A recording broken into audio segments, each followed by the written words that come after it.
Hey-oh. Hi-oh. Hi-oh. Hi-oh.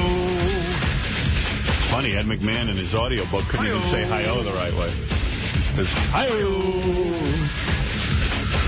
Okay. Hi-oh. Hey now, everybody. What's happening? It's Thursday. A lot of people wrote me about that. This phony phone call yesterday was the funniest that Sal and Richard ever did. I had to congratulate Richard in the hall when I saw him. Yeah. That was the phone call where Jack and Rod used the Riley Martin clip. Huh? Huh? A lot of big laughs. That's fun to do, just walking around. Yeah. Huh? It's just Riley Martin. Huh? There it is. That should be his catchphrase. Just that.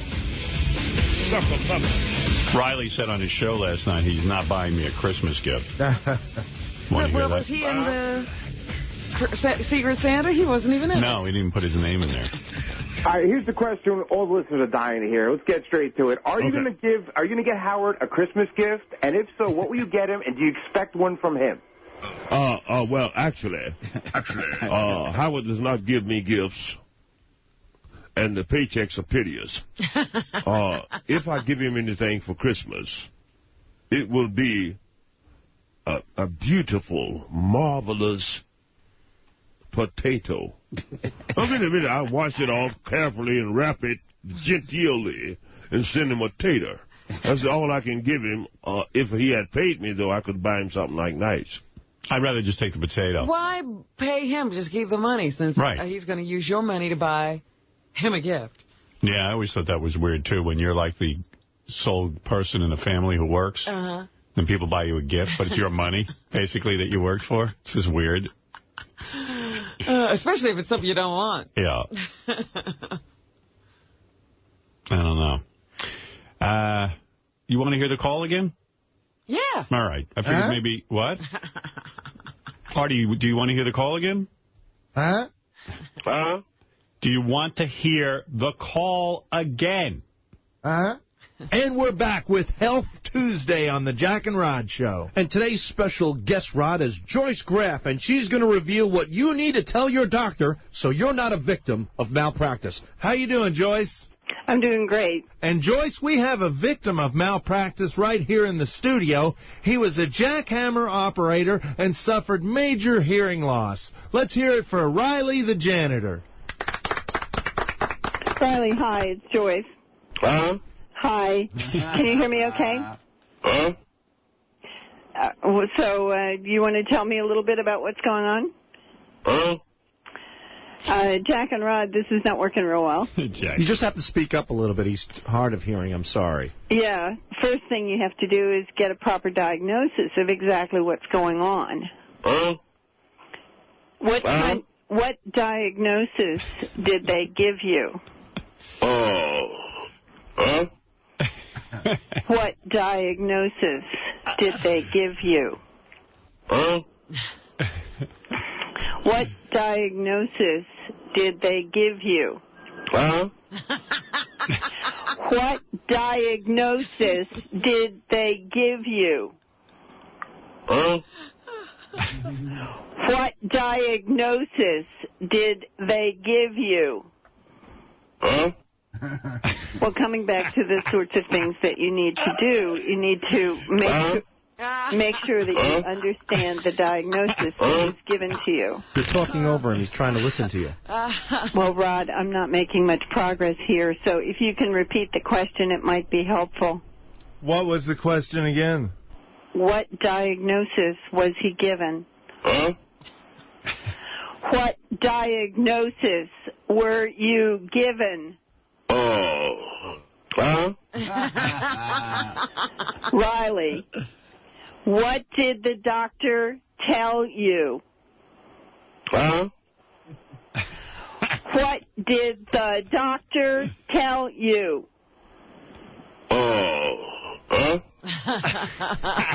Riley, talk to me. Rod, unless you can get the question through to him, I'm going to have to hang up. He started to answer. Can you ask him, Joyce? Riley, talk to me. What did the doctor say? Huh? Riley, can you hear me? Huh? Riley, can you hear me? Oh. Huh? That's a good one, right? Oh, it's great. I mean, we've heard it a few times already, and it's good. Holds up. Sometimes you hear them once, and that's it. Sometimes I'm laughing at her. Sometimes I'm laughing at the huh. Huh? That's a good one. Yeah, we have to thank her. She made that call possible. Boys came up with another one I thought was pretty good. Did you guys tighten that one up? Oh, fuck it. It'll be ready in about a minute, Howard. Maybe I should just play it the way it is. Hey, Cindy Margolis, the world's most downloaded woman on the Internet. Remember she was saying that? Yeah. And then finally everyone figured out that, how does she even know that? She was on some show talking about how she had a surrogate for her baby. In other words, she had to pay, I guess, some woman to be a surrogate mother. Right. But I don't think she knows how to say the word surrogate. I think she says surrogate. Okay. You tell me. I don't think it's an accent thing. I think she just didn't know what the fuck she's high on surrogate mothers, but she calls them surrogate mothers. How many kids do you have through IVF? I have, one, my son who's 5. I went through in vitro fertilization 5 times with him. And then after that, I tried again and wasn't able to be pregnant. And I had a beloved, my angel surrogate who carried my twin girls. A woman carried your baby for you? For me. Are you guys still in touch? Are you friends with her? Oh, yeah. She's my best friend for life. I mean, God, surrogates are angels. I tell her whatever she wants to do now, go out, rob a bank, kill someone, she's still getting into heaven first. Have sex with your husband? Well, yeah, even that. Yeah, I guess at that point you have to just really owe them big time. I mean, the surrogates are amazing. I don't think people really understand. Right? Yeah, she's saying surrogate. She doesn't even know what the word is. That's pretty funny. Gary played me a clip from TV last night where Nancy O'Dell interviews Halle Berry. Uh-huh. And Halle Berry, I guess, is pregnant. And so Nancy O'Dell brings her new baby to show Halle Berry. What's going on? It makes me want to kill people. I can't even listen to this clip without getting so fucking angry and aggravated. I don't know what aggravates me more. Like, I know on one level, like, why is Nancy O'Dell pimping her kid out? Right. Is she so desperate now her kid needs to be famous, too? Yeah. And then, like, Halle Berry, it's, like, normally you don't just hand your baby to a stranger. Right. She's only handing the baby to Halle Berry because Halle Berry's a star. Like, yeah, who knows what, But she has to have Halle Berry hold the baby. And then Halle Berry's got to coo and woo over this baby. The whole thing makes me mental. And what is she basically saying? Well, I have a baby that is almost going to be the same age as your baby. Our babies should be friends. See if you get sick over this. This makes me crazy. Maybe because I'm a dude. But just listen. All right. I hate when broads carry on with these babies. Babies are like trophies. Yeah, right.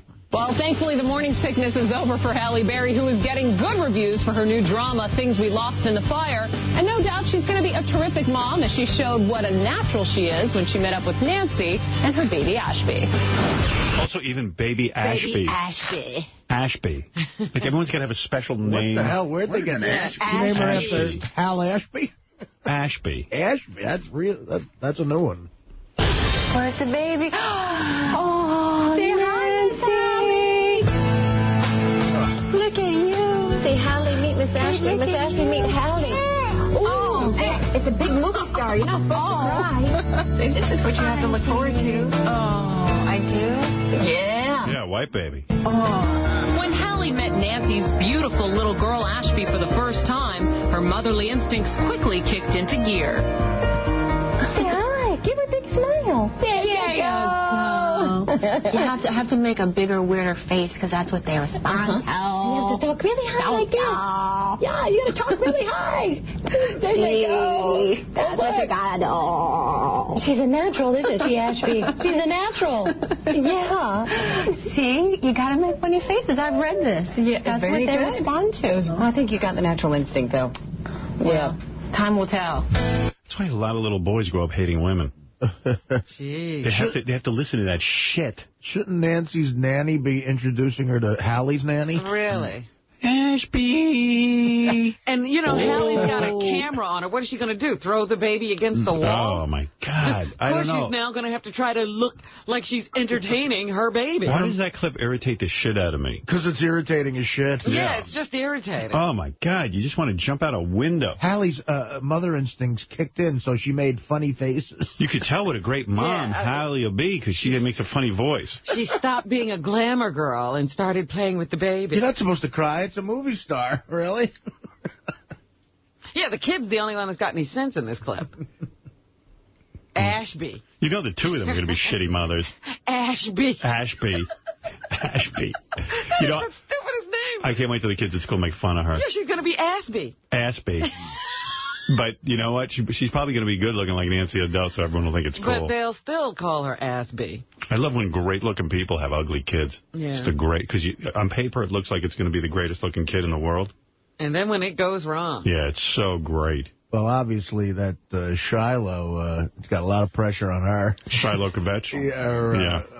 That's Shiloh Petchkovich? Jolie Pitt? Yes, that's her name. Shiloh Jolie Pitt? Yes.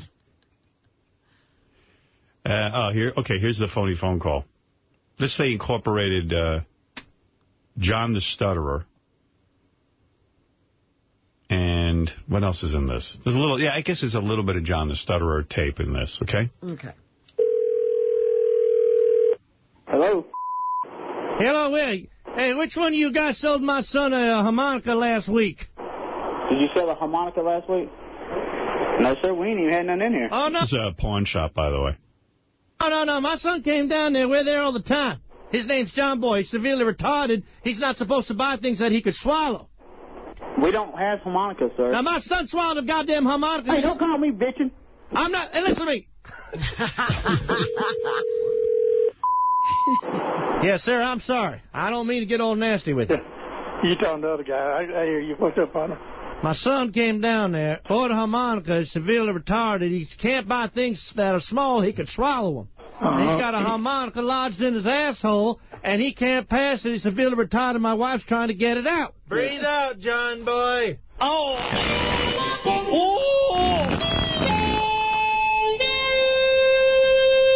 It's lodged. It's lodged in there, Earl.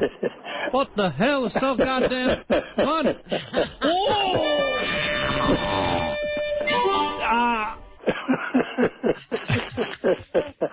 Don't you laugh at me when my son's got a harmonica in his ass.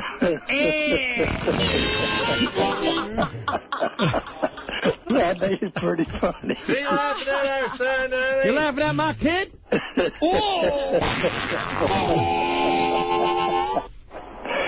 Oh, man. It's lodged in there. Do they have It sounds like it's stuck in there, don't it?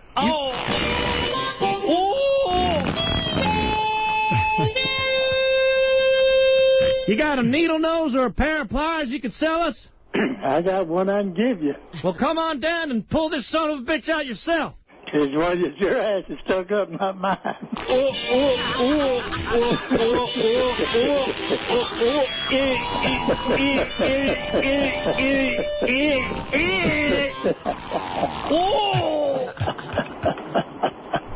Have a good one, buddy. I thought that was kind of funny. It's funny. That's a good one. Have a good one. That's the first guy who's had an appropriate response. He just laughed his butt off. He had a good time. A lot of work went into that. They should do another one where he swallows a guitar. Anybody want to hear some voicemail from Richard's dad to him? Yeah. I always like that. I haven't heard that. Hey, Richard, your dad. He's just telling him it's Grandparents' Day. Anybody else aware of Grandparents' Day? No. Richard, this is your dad. You might want to call your grandma today's Grandparents' Day or something. Just holler and wish her a happy Grandparents' Day or whatever. But, two, don't be betting any money on the Chiefs. I don't think they're going to be worth a shit this year. They just ain't got nothing. So, we'll talk to you later. Be careful. Bye. Be careful. How about all of New York? Be careful around Richard. Oh, my goodness. That's funny. And nothing, I guess nobody died. None of the animals had problems. Didn't hear anything about any animals. He's right. The Chiefs do suck. Hey, Hey, Richard, this is your dad. Don't shower up there. You know that water in New York is real radioactive. Your sister knew a person who showered once, and he didn't do real well. He didn't do real good. The same guy that your sister knew who saw a dentist. Eric the Midget's on the phone. Hey, Eric, what's happening? Not much. Just getting tired of how you're trying to push Larry Pierce's career, trying to make him a star out of a piece of crap like that. I like that guy. And you never met Larry Pierce, and you don't even know him. Yeah, why do you call him a piece of crap? He's so good. No, he's not. He's an original. I was in Nashville and a couple other spots where country music started this past month, where real country artists come from. Yeah, like who? Well, who's good in country besides Larry Pierce? Big and Rich, Rascal Flatts, Carrie Underwood, Emerson Drive. It's a different kind of music. These are like goofy songs. He's the king of goofy songs. Yeah, I mean, you don't know the difference? Okay, goofy songs. And Larry Pierce is way better than Rascal Flatts. Absolutely. I'll give you a person that's better at goofy songs as a country star. Who? Cletus T. Judd. What does he sing? He does a bunch of, he's kind of like the Weird Al Yankovic of country music. Oh, He keeps regular stars, real songs. I like when Eric gets worked up about shit. It's like music to my ears. Eric's all angry that Larry Pierce replayed his songs and said they were funny. So it's like really, how bad does this make your day when you hear me play Larry Pierce? I don't like it at all. No. Is he back to calling us regularly? Didn't he tell us a few times ago that was his last call? Yeah, you did say. And it seems you're regularly back. I'm not regular. You kind of are. You even called yesterday. I couldn't even get to you. Yeah, I called yesterday and I was falling asleep. You got to admit I was right for once. You've got to admit it. I told you you'd be back calling. When you said you were never calling the show again, and now you call all the time. Not all the time. Yeah, but you can't stay away. Let's put it that way. You're addicted. Yes, I can. You didn't do it successfully. I kind of did tell Langford stuck his nose where it shouldn't have been. There shouldn't be any until. Eric, why don't you just admit you love calling in and you love the attention? I don't. Then why do you do it? I wouldn't have had to if that didn't happen last month. Yeah, but that was last month. Yeah, I mean... What are you doing back on today? Yeah, why are you calling back today? My plan was to stay away from the show, but Langford was the idiot that had to do what he did. Yeah, but that's been settled, and now you're back on the show. Not on a regular basis. No. Pretty much. I'm going to say this week you called in a couple of times already. Well, I mean, yesterday would have been my last call of the week if you had gotten to me. I wouldn't have called in today. Then why do you have to call them? I mean, hardly making a statement about Larry Pierce is that important. Yeah. I mean, come on, Eric. I mean, we're here because we like the attention. We admit it. Oh, you know what, Eric? We're here because we like the attention. We admit it. That's why we're doing this. So you want attention, too? Fat boy, shut up. Well, I know. Hey, Eric, that's not nice to say. It's Artie's birthday today. That's right. Oh, it's your actual birthday. I actually have a birthday gift coming up here for Artie today. Wow. Oh, is it abroad? Subutex? No. I have enough Subutex. Wait till you see what I got you. Really? Yep. Oh, no. While you're on the subject of gifts, what part of secret don't you guys get? Oh, yeah. So Eric called the voice. This is how bad Eric's addicted to this show. He called up 4 times last night with voicemail. Uh-huh. Like, can't stay away from the voicemail. And he's upset that, how can we call it Secret Santa? That's not a secret. And I'm like, it's like, no, we just don't know what to call it, so we're calling it Secret Santa. Yeah, it's a goofy name. Unsecret. Okay, Unsecret Santa. That would have sounded better.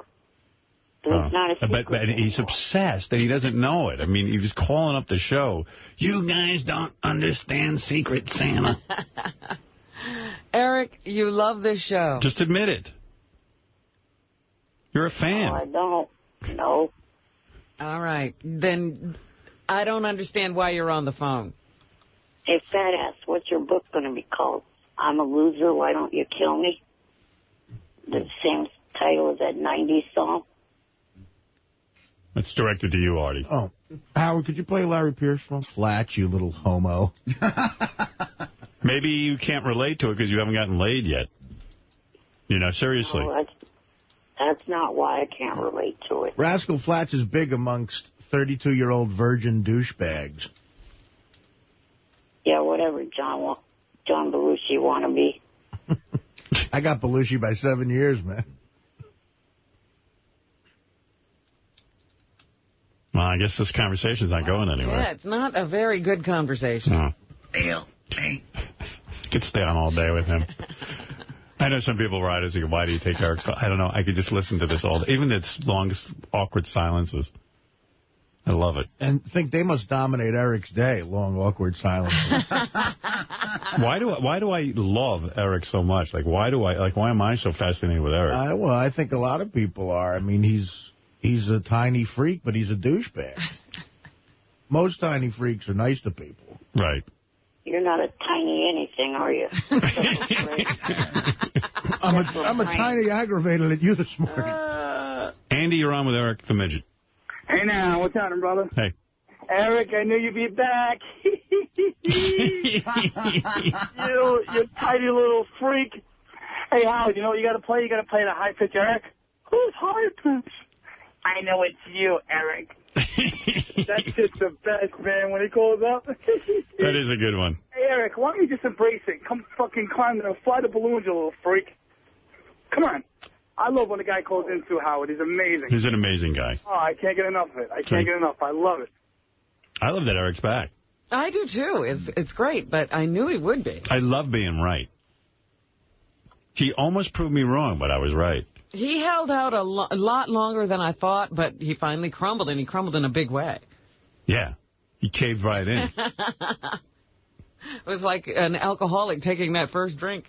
It's true, Eric. Not. Not. Well, I guess unless you got something else to say, I'm going to hang up. Hey, Robin, I know you probably like October, you cackling witch. No, he's working the room now. He's going around the whole room. I'm going around the horn. What are you doing this weekend? You got any plans? Not exactly. Just trying to do some more writing. Right? Oh, what are you writing? Hopefully finish up the book I'm writing, and then also start on the script that I'm going to write. A script of what? What's your book and script? What are they? Well, the book is a kid's book. Can I be honest with you, Eric? I've read a lot of your stuff because you send us these long, drawn-out emails. See these manuscripts. I guarantee you, and this is no offense, I don't see any talent there in the writing area from you. I mean, you're verbose. You go on and on and on. There's no ability to self-edit. Well, that's why I'm having somebody help me with the editing. Yeah, I mean, because you just go on and on. You think everything you say is important. Read us the first page. Yeah, I was going to say, don't you want to have a reading? I would sponsor a reading here. I would be the first one there for a reading. I would sit there all fucking night and listen to that shit. Especially if he dresses up as a Keebler elf. It was Come on, the best, boys and girls. It was the best of times. It was the worst of times. My life. I'll even gather children for a focus group if you want. You'd scare them. Maybe next week or the week after. I guarantee you those kids will be throwing shit at you in a minute. Be bored out of their skull. Read me the first page of your book. I don't have it handy. I'll wait. What do you have to do, get to the computer? Yeah. No, read me some of your children's book. Well, next week on Monday or something. No, read it now. He's already planning his next call. Yeah. Chapter 1, I came into another pillow. I changed the beginning a little bit, and that's why I want to wait until the change gets edited. Mm-hmm. Chapter 1, Stalking Catherine McPhee is hard work. All right, well, we look forward to that next week. Where Eric Eric will be doing a reading of his book, his new children's book. Yeah, I bet if my book gets published, it would outsell Artie's. Well, let's hope. You want me to make some phone calls? I can get you published. What day should we schedule it for? Monday? It's one day next week, Monday or whatever. I can barely stay awake through an Eric call. How are kids supposed to listen to him for an hour? Can you imagine? We got to sponsor a whole reading. Yes. But everyone will show up. But it would be great if a kid just starts beating him up. Oh. Instead of Dr. Seuss, it would be Tiny Seuss. Yeah, you need a nom de plume, as Cindy Margolis would say. I think nom de plumes are the best. All right, we look forward to it, Eric. I can't wait to hear. What is the name of the book? The Midget in the Hat. What is the name of the book, really? Well, the title it's got now is, I kind of thinking of changing the title, so I'm not real sure. So what is the title? Well, what is it now? What's the working title? Dougie the Puggy Holiday Adventure. Dougie the Puggy Holiday Adventure. Yeah. Dougie the Puggy? Yeah. Is he a pug? Yeah. Oh, okay. Is his name Doug? Dougie the Puggy Holiday Adventure. All right, it's catchy. After that title, I got a good nom de plume for him. Eric the Fag. No. And what's the story on the dog? Like, what's his deal? Is he like... Do all the other dogs make fun of him? No. Him and the other two dogs that the owner has go on a little adventure to help the owner, meet the love of his life. Oh. Man, you can really sell it, too. You're going to do the talk show circuit to sell it? Yeah, you're gonna do like Letterman and Conan. Yeah, you're gonna go up and really. You're gonna get on the Oprah Book Club. Well, it's Dougie the Puggy. So something tells me, Eric, and I'm not a psychiatrist, but the story sounds like you and Diana DeGarmo. How you're chasing her all over the country. You're in love with her, and you can't get anywhere with her. Would you say that's fair? I don't know. You would have to, I guess, be the judge of that. Well, you say this dog is in love, and he's traveling the country, and the other dog is ignoring him. No. It's the owner.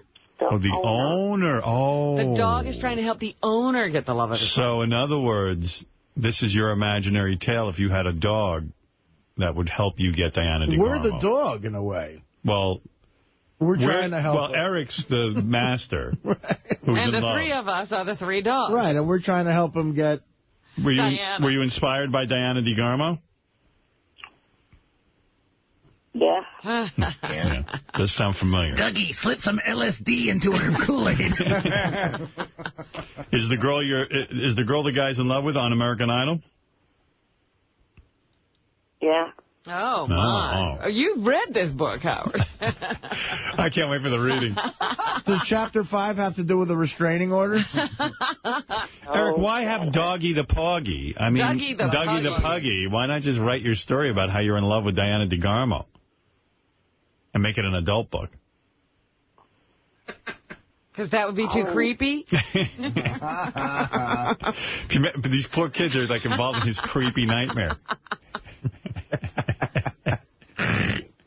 Oh, my God. Yeah, that's true. You don't want to expose children to a dark, evil little troll like you. Make it for adults. Yeah, what are we thinking of? We're having these kids come and be read to by Eric.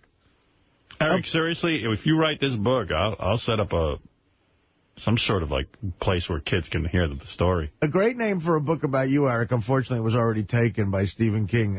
It. It is kind of a sad story. Does it have a happy ending? What happens at the end? That's what I want to know. Does the owner of Puggy, Dougie the Puggy, does he get Diana, or the girl from American Idol? Yes. Yes. So do they get married at the end? Not exactly.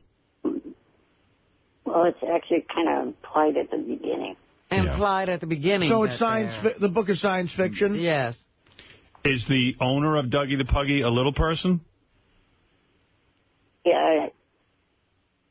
One of the dogs is a golden retriever, which, could be the owner's service dog.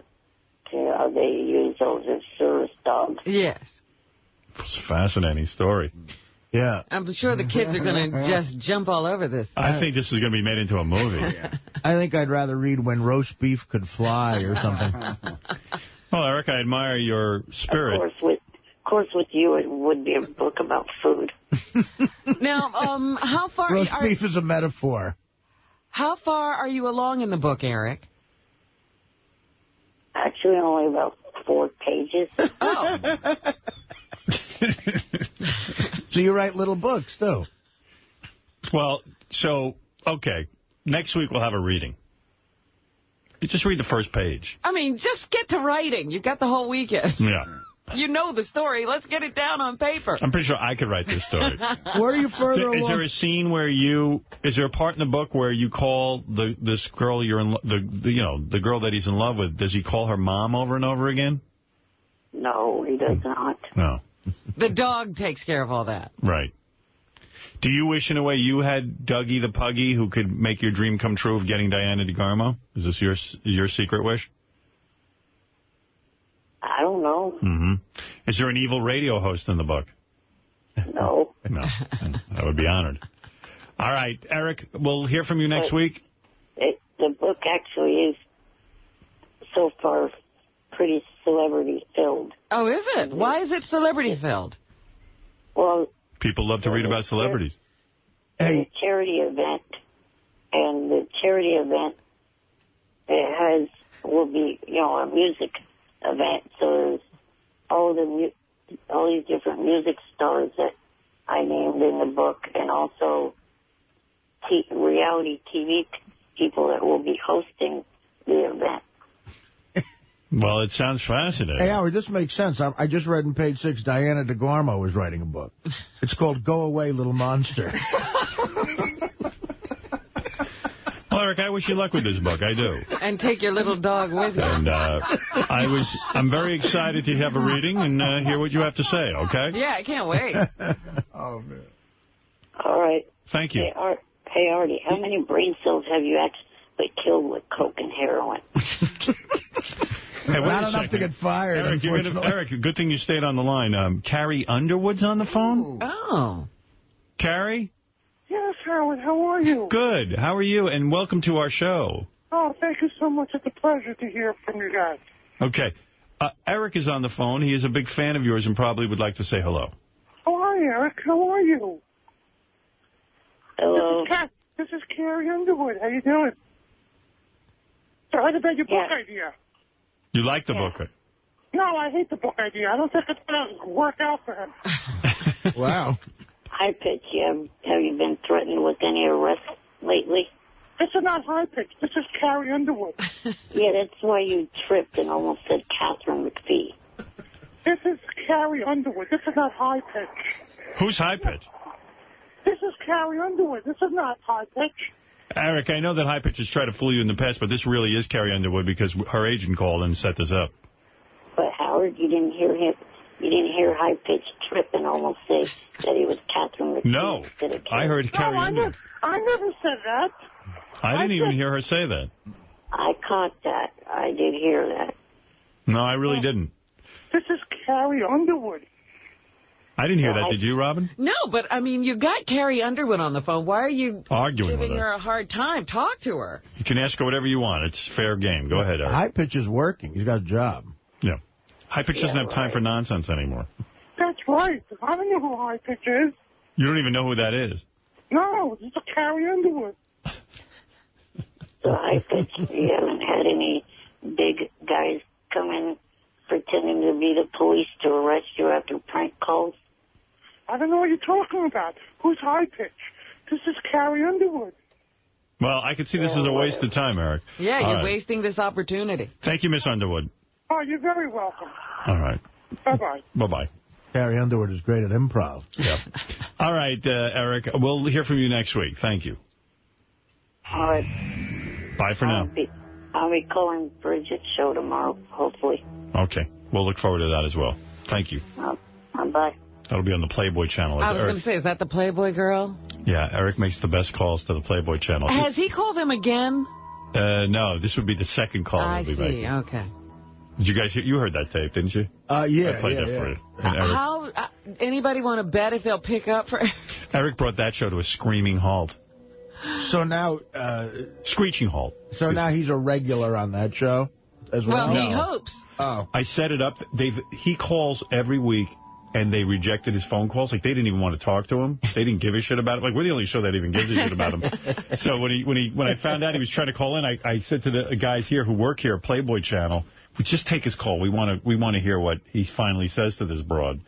He goes on the air with her, and of course he has nothing to say. Right. You know, and the whole and the girls are trying to work him. And hi, Eric. Hi, Eric.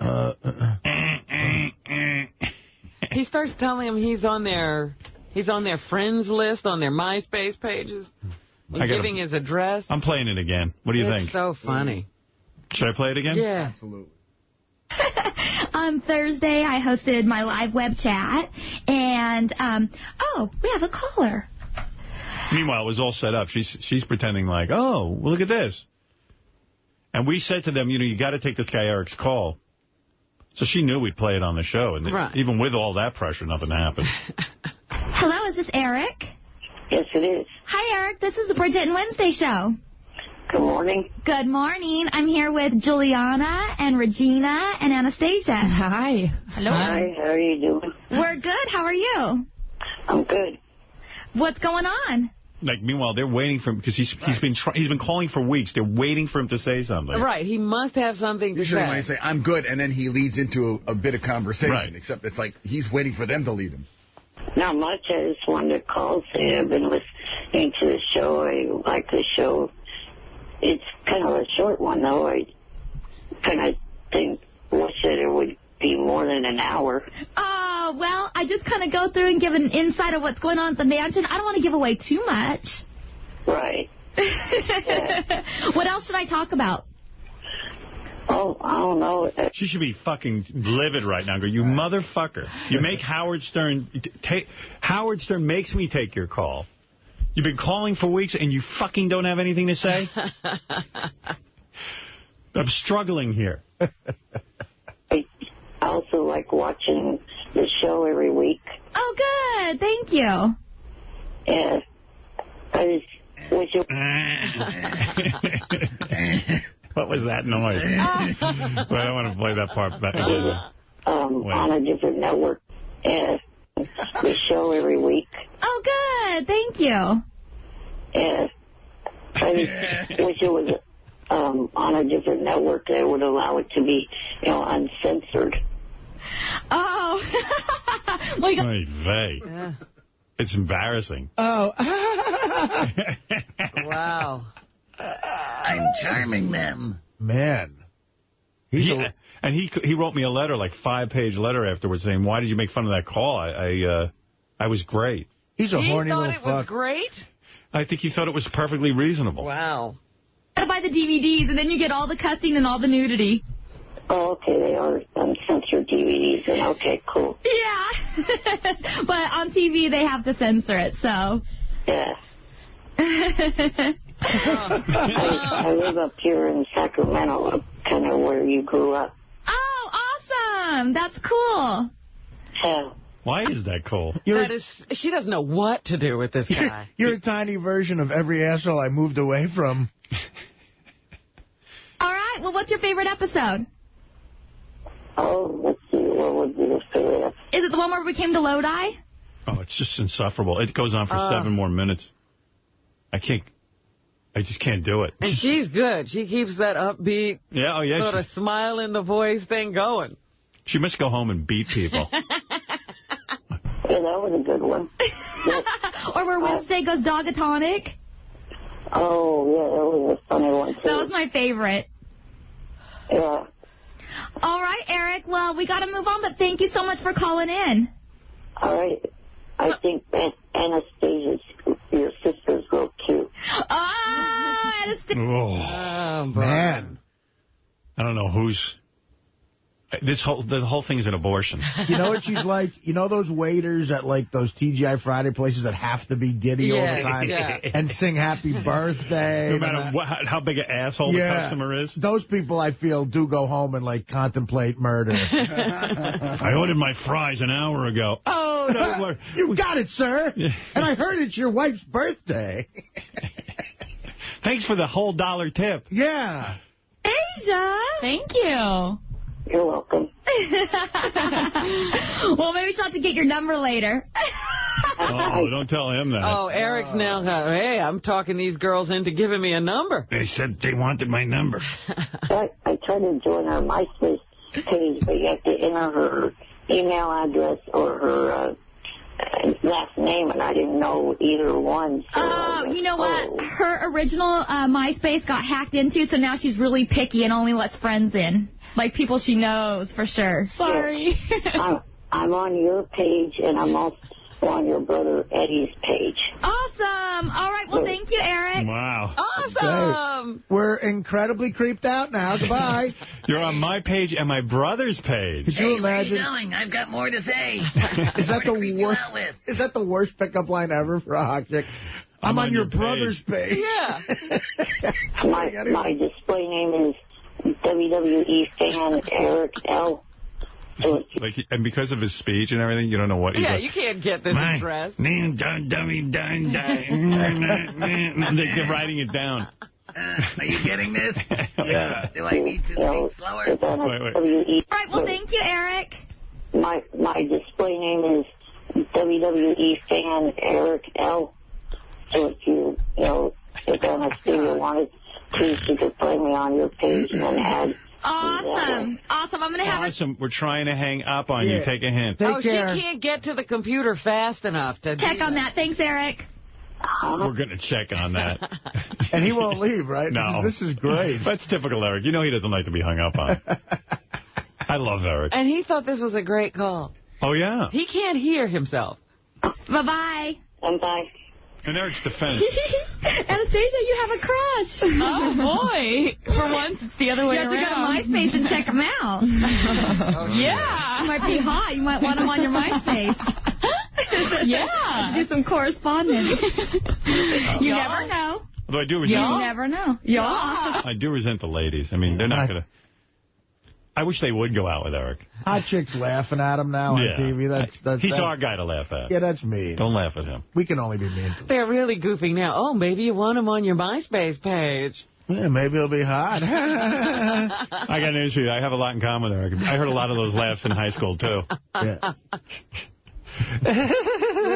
Yeah, maybe. Great. Going out with you. That's a funny idea. Oh, yeah, right. My friend username is HLS Eric Tiny Fan. I got to watch the elimination show. Of Dancing with the Stars? Yeah, and that's where they fill up like 2 hours with different recording artists singing, and then the professional dancers dance. Right. Well, with each other, not with the stars. No. So Seal is on, you know, the guy Seal. He is? Yeah, they tune in. Yeah, he was the guest artist that week. He sang, yeah. He sang, guess what he sang?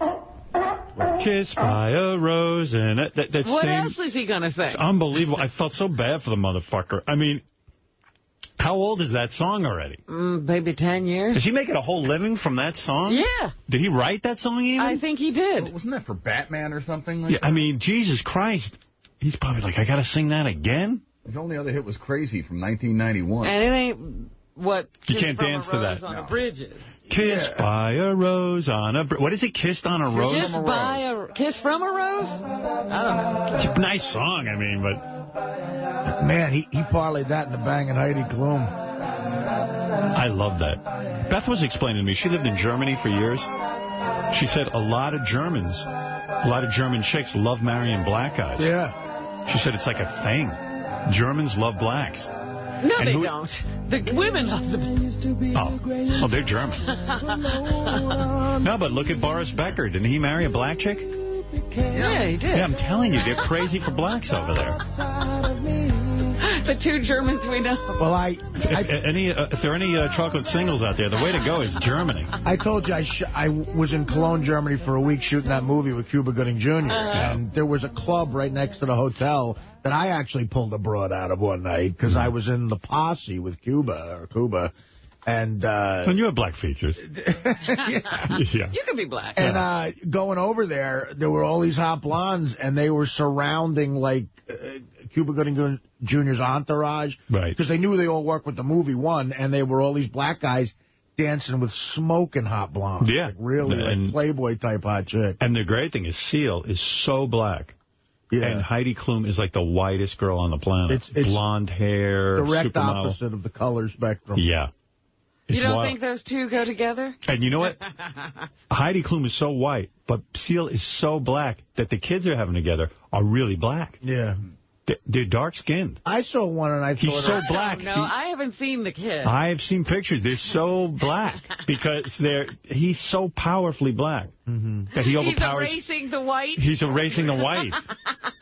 Because I see her wheeling around these black kids. Oh, my God. How many have they had? I think 2. And then there's some white kid that she had with a white guy. She has a very white kid, too. Yeah. And he's always carrying the white blonde kid. It's funny. Yeah, he's always with the white blonde kid. She's always with the black kids. What are you doing The whole thing is great. I'll be with the very white kid today. Where are you going, Heidi? Which one are you with? I'm with the 2 really sort of black ones. I think there's 2 real kind of black ones. I'm not sure if they've had 2. Because I keep my eye on that stuff. I read all those magazines, like Us Magazine, and People, and Is Heidi Star. Klum, is she German? Yeah. She is? Had her on the show once, boy. She didn't like me at all. She didn't speak very good English at that time either, and I don't think she understood what the heck was that the time here. at the award show she was in with Rebecca? Yeah. Yeah, and I was asking her about the Nazis. Yeah, I thought that, you were drunk. I was. You were loaded. She wanted it. That's when you just started saying the F word. Did I? You remember that? On terrestrial radio? Jackie had to come over and say, what are you doing? You're kidding. I don't remember Can't do that. Yeah, it was funny. Jackie. Suddenly the voice of reason. Hey, you're gonna blow it all. You're going to ruin the Beatles of comedy. And you didn't have her on then when I was here, she was supposed to come. She canceled, so we did those drops with, she called in and we did some. Yeah. German girl. Yeah. I got to take a break. We got a lot going on today. Pat Cooper's stopping by. There's a big Pat Cooper roast. Pat Cooper? I'm going to prove to Pat that he's not even going to be able to take a roast. You think he can't do it? He can't.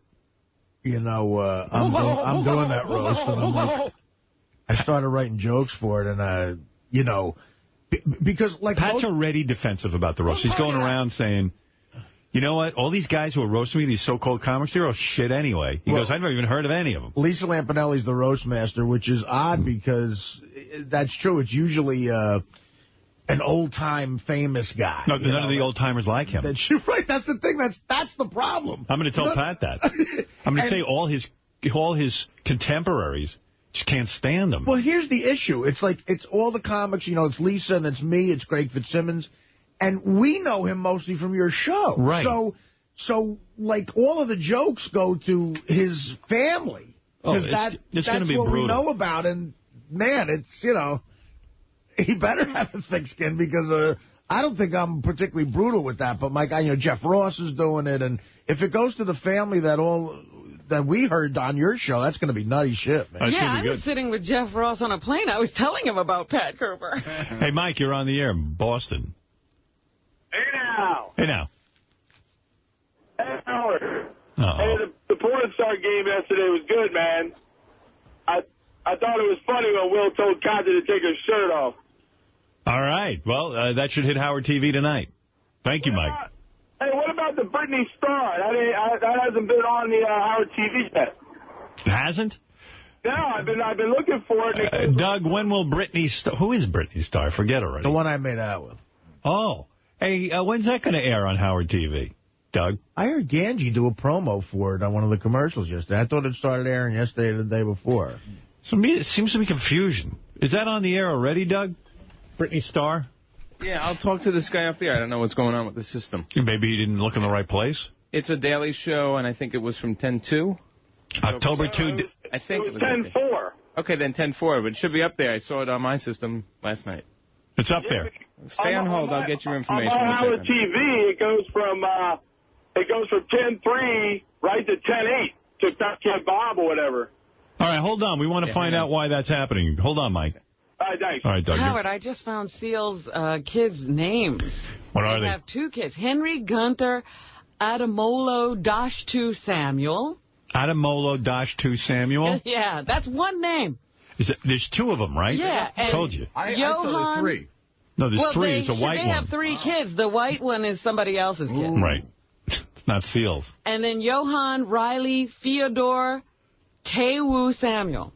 No, on Wikipedia it says they have 3. I said Henry. One is a white kid. Yeah, the daughter, Helene Lenny Klum, who is Flavio Briatore. Right. Is the father. Right. And then Henry Dashtu, and then... Henry Dashtu. Johann Theodore. Who's Flavio Briatore? He's one of those names. He's like one of those Jenna Dewan names. Like, right. You see him all the time. He's an Italian businessman. Oh, he was rich. Yeah. An Italian businessman and managing director of the Renault Formula One team. Oh. Right. I knew he was like into racing in some way. I got you a gift for today, Artie, for your birthday, man. You're going to come in your pants when you see this. Yeah. Really? That was nice of you. Yep. Got a World Series ring? No. I'm 40, which means a lot of people on the Internet have lost money. 5 years ago, it was 15-1 that I'd make 40. Ah. And good for you. I lost a ton of dough on that I'm glad those people lost money. I said, for once, I'm going to make some money. All right, we're going to take a break. We'll be back. We got a big show for you today, but I do have to take a break every once in a while. That's how it works here on Satellite. We'll be back right after these words. Yeah, I was listening to a song on the radio yesterday, and I thought this would be a good song to play on our show, and I can't remember the song now. So, it's too bad. That was great work. Sometimes I get very moved by music. I'm sure. Yeah. Music is very important to me. Speaking of music, you know who's really odd? My friend Ross Zapin, who works here. What's odd about him? It's weird. I mean, I'm friendly with Ross, and then he ended up getting a job here. But every night he's been at Bruce Springsteen. He was there last night, the night before. I know plenty of people like that. No, it's every single thing he's been to. It's just like, you know what? It's getting odd. Access, yeah. It's odd. He's a married man. Stay home with your wife for a night. Oh, you mean that? No, I mean, it's just like he's at Bruce Springsteen every... I mean, how many times... You know what? Well, doesn't he bring Melissa? I think he brought Melissa. No, Melissa, but yeah, but Melissa does... I mean, I don't even know what... I don't know if he brings Melissa or not, but I'm just saying he's there every night. Yeah. I got to say... I mean, at what point... I mean, I know you're like a Bruce Springsteen fan. Maybe you go 2 or 3 times. How many times have you seen Bruce in a lifetime? Oh, my God, Robin, you're going to laugh at me. 35, maybe 40. Mm-hmm. I mean, that's You're on too. There are plenty. I know people like this. Yeah, they go Ross, to every night he's here. You know what? It's Gary, I don't know how to explain it. It makes me feel young again. You don't know how much longer he's going to do it, but I agree it's odd. Hey, I Gary, agree, but how many times has Ross been to the concert? But I didn't even know there were that many concerts. What are there, like 50? Yeah, he has to play a lot when he's here. So funny. Yeah, isn't it unbelievable? Well, you have no idea. Yeah. So I have to tell you about this. Okay. He went to, there was a rehearsal at Asbury Park. He went to that. There was a rehearsal at the Meadowlands. He went to that. Opening night in Hartford, went to that. First night New Jersey, went to that. Last night was second night New Jersey. So already been 5 times. But the funny thing is, he's got an email list of, I guess, everybody that he's decided are Springsteen fans, which is me, Mark Didia, who's like now one of the presidents over at Sony, his friend Pete Yorn, who's a recording artist and everything. And Ross goes to the show and from his BlackBerry gives you I got 22 emails from last night, blow-by-blow account. Bruce says, good evening, opening song is Lonesome Day. Good. And then it just gives a shit. So I've got the lineup for all 5 shows on my computer. Yeah, right now. wow. And he's taking me to see Springsteen next week.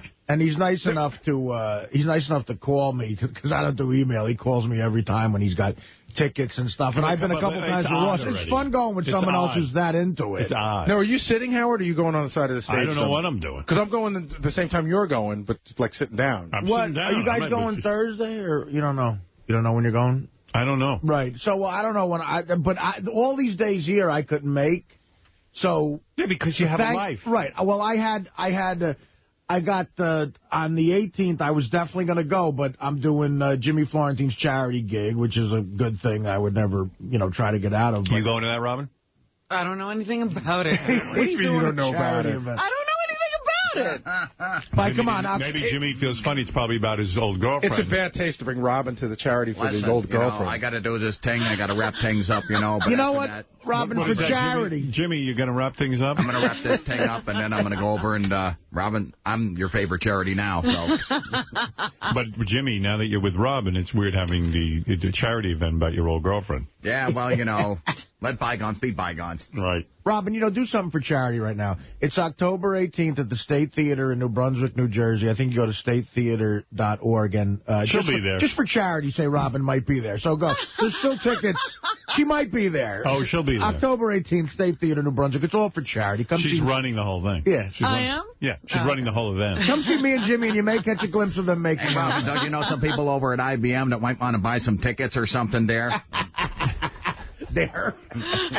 Well, Robin has a lot of rich friends, right? Yeah, lots, tons. You kidding? Joan Rivers and all. Joan Rivers, that Jeffrey Ross guy. Her plane friends. Yeah, but the people I fly with. Hey, look who's on the phone. And we're actually changing the charity event to raise money for me to date Robin. Look at this. Speech impediment man is on the phone. Hey, speech impediment man. Happy birthday, Artie. Thank you, speech impediment man. That's very nice of you. Hey, Robin, who had the bigger dick, Jim Florentine or Mr. X? I don't know. I got the bigger balls. You don't know because you can't tell them apart? Or what are you talking about? Who has a bigger penis, really? I don't know. Why don't you know? Oh, I think she knows. You're all nuts. They're going to have a Seal Heidi Klum type kids. Yeah, we're going to have zebras. Kids with bad freckles on their eyes? Thank you. Hey, Artie, what's the name of your book? It's going to be called Too Fat to Fish. There's some explanation for that. Yeah, it'll be explained in the book. All right, thank you. Art. Yeah. Can I get a free copy? Well, I'll hang up on him. Okay, I'll notice someone. But, on this Ross subject, just real quick, and tell me if you think I'm an idiot, too. I can't make it to any of these Jersey shows, so Thanksgiving week when we're off, I'm going to go see him in Boston. Oh, he hooked you for that one? Because he tried to get me to do that one. Oh, I didn't even talk to Ross about this. I just decided on my own. Is Ross going to go to Boston? No, what they're trying to do is... You've seen the guy 100 times here on this. They're trying to cross-promote the Bruce channel. It's also work, too. It's work-related, too, with Ross. I mean, so they're trying He's doing a lot of work over there. So what is he doing? Listening to the concert. Right. So they're trying to get me to take I think he hit up Artie for this, trying to get me to do a contest where I would take a listener to see Bruce up in Boston. He didn't hit me up for that. No, I looked at my schedule, and I don't know. Obviously, I'll talk to Ross about it now, I guess, but I'm going to go to... There's 2 shows in Boston, and I may go to both. Is Bruce Springsteen involved with the Bruce Springsteen channel? Very much. Oh, he is? Yeah. One of the cool things he does, which I thought was pretty cool, is, he's been bootlegged for years. People go to the shows, and they bootlegged him. Anybody who sends in a bootleg, they play it. They do, I think, 2 concerts a day. Oh, I see. And he lets them play that stuff, which is sort of cool. And then supposedly he listens to it all the time. He's really into it. Oh, yeah? All right. He listens to his own channel? Just to see what's going on. Because he apparently his bootlegs are stuff that he's never heard before. Does he ever call in or anything to his own channel? No, can't do that. Why does he go on all these shows and do interviews? Why doesn't he do anything on his own channel? Well, those interviews aren't great either. You have to mess up his channel. Maybe he wants to keep it good. Do they actually have DJ? Like people, or is it all just, I think it's all just tapes. I think it's all just songs and tapes. Yeah. Why doesn't he come in and just, talk a little bit and carry on his own channel? He's not that into it, He's not that into it. But maybe, like you say, he's not that good in interviews, so he keeps his mouth shut. Yeah. So what is it, 24 hours of music and interviews and things? It's just mostly music, and then I think it's concerts 2 times a day. That's nice. He never... That's cool. That's what's cool about satellite. Yeah, it is cool. It's Channel 10. It's really well done. It's well done. And he never was into the bootlegs of his... You know, he's obviously one of the most bootleg guys around, and he never really advocated that, so it's kind of a special thing that he allows these bootlegs to be played. You know? I see. And some of them are great. I mean, some of them are concerts from, like, you know, somewhere in the Midwest from, like, 1974 or something that somebody just got a good quality recording of. Yeah, it's interesting. All right. Thank you, Fafa Fufai, for that explanation. And But I know tons of people who are like, oh, Bruce is coming to town. They block out time for the entire time he's playing, and they go as many times as they can. Well, they're mentally ill. Yes, they are. It's funny. One of the guys I coach football with, Howard, he's a really normal guy with a normal job, but he's totally on the road right now. He's completely on the road with Bruce. Good. Like a deadhead. Yeah. Going to Hartford, going to Philly. Family must be very proud. See, that's a weird phenomenon. Guys with... Traveling with the band. Yuppie-type guys with families who... Yeah. I mean, come on. A guy in the Wall Street Journal, front page of the Wall Street Journal a couple of days ago, which I happened to see because I was in an airport, an entire article saying, teaching my son to love the boss. Right. And it's about him trying to talk his 14-year-old kid into liking him and bringing him to concerts. It's like the 3 pages of the fucking thing. Wonderful. Pat Cooper is here. He's in New York because they're going to be roasting him at the They're going to be roasting him at the Friars Club. Now, is that soon? Yes. When is it, Artie? It is October the 19th. They're going to do it old-fashioned way. It's a luncheon, a Friday. It's not televised, so it's like, you know, completely uncensored. Well, that's a big weekend for you. You'll be doing the charity thing and then the roast thing. Yes. It's like I'm in show business. Pat Cooper's girlfriend, too, is here, supposedly. Oh. Yeah. This Pat, he went all gray. Hi, Miley. The door is falling on the woman. And that's Pat Cooper's girlfriend. Yeah, she almost got hit by the door, thanks to Pat. Pat's got a young girlfriend. Pat has a young girlfriend. Howard, how are you? Good to see you. You got a haircut, you son of a bitch. God bless you. And you went See the trim? You stopped dyeing your hair. Well, you just found that out? That's why I'm gray. You did a good job of that. Well, I made a mistake. I had a choice to work with De Niro. And I said, dye your hair. So I would have dyed my hair working for you. This is my lady, Joanne. I want to say hi, This is Howard Stern. Right. And this is a seat. Robin, you look great. God bless you. Thank you very much, Pat. You really do. So help me God. With all the crap, I love you. Well, I love you, too. No, you don't. You're a little bit shaky in certain areas. I love you very much. Pat, I was watching the movie Analyze This the other night, and I was reminded when I was watching it that you had a couple of really good scenes in Analyze This. I had great scenes. With Bobby De Niro. And then I had another one on Analyze That, which wasn't as good as the first one. And you know the amazing thing? I have never done another movie after that. I was turned down by The Sopranos 4 times because they're dickheads. Why would The Sopranos... You mean you auditioned for The Sopranos? Audition? How about 4 times? And I said to Dave Caruso, do me a favor, don't fuck my minutes up anymore. I got to come here 4 times. You don't know what to do with me? I said, what's the matter with you? So that was the end of me. Auditioned you? 4 times. What are you, deaf? I'm telling you, Howard. 4 times. Do you know who got the part? Yes, you know who got the part? Frankie Valli. They should have got Death Valley. Are you kidding? Now, Frankie don't talk to me because he can't take a joke. I said he should have got Death Valley, and he got pissed off at me. I said, fuck you, Frankie, if you can't take it. What does somebody say? Couldn't say Rudy Valley. He don't know who Rudy Valley is. That's right. Well, you know, you're right. It's insulting when you've been around in the business as long as you have, where they make you audition 4 times. 4. Not only that, I took a subway. I mean, you were in Analyze This. Don't matter if I was in Analyze Your Mother, they ain't going to do it. You know what it is? They're going to bug up their ass, and they don't want you, which is fine. I still love the show. I think it's one of the best shows. Has nothing to do with it. Dave Caruso became the honcho because he had the hottest show. But the reason you don't get these parts, and you know it, and you've said it yourself. Yeah. This guy burns every bridge in show business. Oh, you do. You don't know how to play the game. I don't play games. That's the difference. But you got to be a little bit nice. Let me ask you, this thing is rotting away. What kind of wires you got here? We have rats in the studio.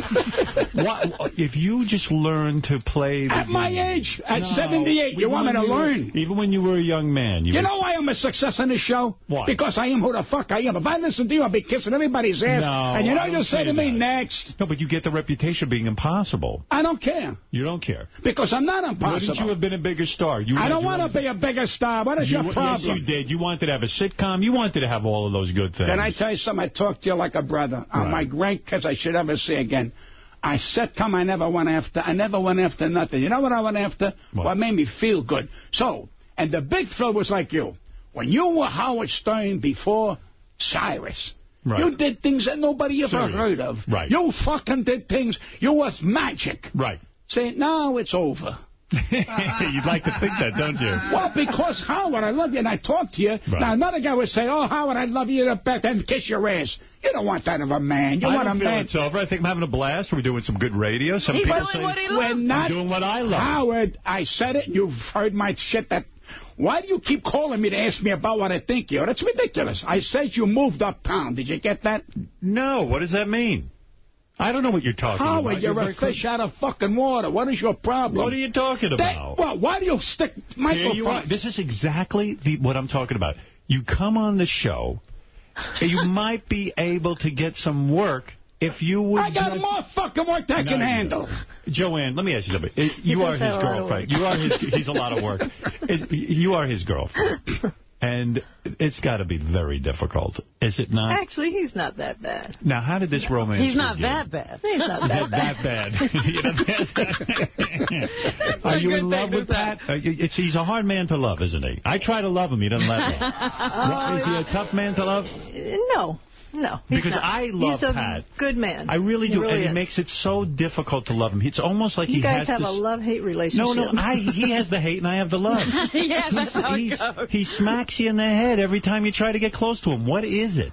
What is it with this guy? You ever going to go to a psychiatrist and figure this out? I know you're 78 years old. I know that you say, but anyone who tries to love you, you smack in the head. Let me explain something to you. Go ahead. Clear this whole thing up. All right. Because you're losing your depth. All right. You must have depth. All right, good. You are what you want to be. You are who you are. It works. I am who I want to be. I like to break balls when they tell me what I got to do that I don't want to do. Okay? Yeah. I'm not saying don't break balls. I'm the biggest ball breaker on the planet. No, that's your business. I'm not the ball breaker. My business, I comede. I don't tell the fucking butcher how to cut meat. He cuts meat, I comede. When they start to tell me, like a David Chase would try to tell me this, and I say, hey, that's an insult. Did David Chase say to you he was directing 4 times. He said to you, you're not doing it right? No, they never said that to you. On the way out, the next day, you get a call from the woman that books the show. Right now, we're not looking for the situation. That's why, listen, the 4th time, you're off the air in a couple of weeks. How the fuck are you going to give me a job? Well, you must have gotten close to getting the job. You must have gotten close if they brought you back 4 times. Let me put it blandly. Fuck The Sopranos. That's not my life. My life is simple. You auditioned 4 times. My life is simple. Listen to me. My fucking life. My life is simple. All I want to do. You know who that is, by the way? I don't know. Who is that? I got my own problems. Artie said he ran into You're on the roast, ain't you? Yes, I am. Yeah. Are you going to talk? I'm going to talk, yeah. Leave the hat home. Joanne, you are Pat's girlfriend. You are Pat's girlfriend. Mm-hmm. He is 78 years old, and you're a much younger woman. I can see from looking at you, you're attractive, and you're much younger than him. Absolutely. I said that. So what are you doing? Telling him a secret? Let's ask the real hard question. You know what? People tell me you shouldn't say that. You should fucking lie. Tell me you're only 60. I said, what can I tell us 60 if I can't get a heart on at 60? It's better if I can't get a heart on at 78. People say, I understand that. Joanne. I tried every fucking thing. Wait a minute. I put a patch on my ass. I put a patch. Well, I got to tell you, I put a patch on my ass. I'll take off for 3 fucking hours. I took up smoking again. I couldn't get a heart on. So do me a favor. Joanne, don't tell me. Yeah.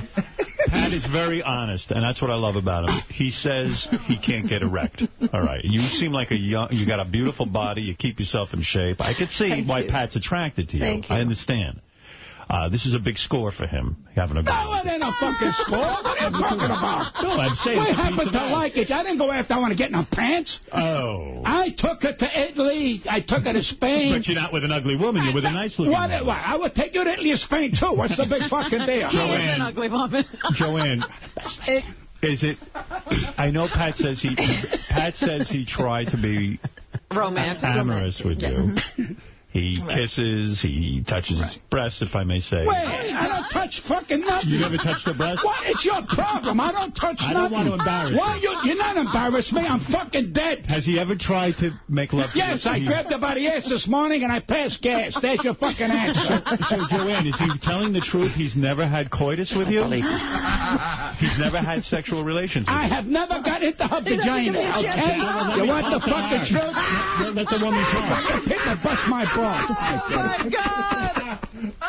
Joanne, listen, you don't go out at my age with a vagina. You go out with a human being that you like to be with. But you're in good shape. You're reasonably I am not in good shape. Yeah. I'm half in a fucking coffin. What is your problem? No, he's in good shape. Why can't he get it up? Okay, I'm going to say he's the best lay I ever had. Yeah. There you go. What? There you go. He's the What'd best. you say to him? I'm not telling you. Joanne, does it frustrate you that you're in a loving, romantic relationship with a man and he cannot get aroused? Do you ever blame yourself? I did at first. You did? Yeah, but not now. You said, well, Pat can't get it up. Maybe I'm not doing the right thing. Did you ever try lingerie or sexy? We try everything. Cement ain't gonna fucking help. You hear me? Pat, I'm so sorry. No wonder you're angry. Don't be sorry. I'm fucking happy. No, you're not. How dare you tell me how I feel? Every man wants to satisfy. When you become 78, come and talk to me. I will get it up at 78. If you beat 78. Now you're telling him he's not going to make it to 78. You haven't got here yet. Excuse me, Robin. You're telling him now he's not going to make it to 78? No, yes, I made it. So I can tell him, try to make 78. I'll tell you what I'll do. Give up your heart on now, and I guarantee you 78. Because you don't get it. Would you sign a paper? No. What? In other words, humping is more important than your life. I want my heart on. You're a walking heart on. What are you talking about? Joanne. Yes. You love him, right? Of course. Okay. And the most he can do to you is kiss you? I assume you kissed, Pat? No, not even that. You don't even do that. Joanne, why no kissing? I eat too much macaroni because when the fuck are you going to stop eating that shit? Joanne, do you think of him as just a friend or is he your boyfriend? I think of him as my man. As your man. Yeah. He's your man. He's your go-to guy. Man. He's your man. He's my man. All right. He's and you travel. Now you tell me, huh? You travel with him. Do you live with him? Yes, no, I don't live with him. You don't live with him. I don't blame you. No. You don't live with him. It's hard to put up with him. But you have this relationship. What do you mean it's hard to? How dare you say that? We really have a good relationship. We really do. Okay. And there's kissing involved or no kissing? Yes. There is kissing. Okay. Of course. And are your breasts being touched at all by Pat? Are you a breast man, Pat? Does he ever touch your breast? Actually an ass man. He is. He grabs your ass.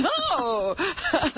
Who knows? I mean, if you're loving enough with one another and stroking and kissing, maybe he will get erect. It could happen. I think they're putting too much pressure on this whole thing. Thank you. Do you sleep together? Does he hold you when you lay? He does. Yes. He does. Yes. And nothing happens. Let me tell you Well, something. I can't say nothing. Right. Everybody loves their way. Well, you love your way. I treat a woman my way. Right. I've never lost one yet, Howard. And it's not about dipping it in, pal. I don't have to fucking dip it in. I'd rather turn around and make my brajol. How does that fucking grab? Nobody believes this shit. I'm asking you. He's in a box. I'm not in a... I got a fucking life. He's now on the Hamptons, got to worry about Katrina coming down there with that $20 million fucking house. I talk to you like a brother. Get the fuck out of there, pal. $20 million house.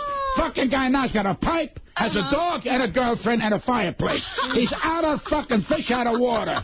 What the fuck you doing in the Hamptons? You don't belong with Bon Jovi. You don't belong with Paul McCartney. You belong with the working people. They're working. You belong. You gave them up.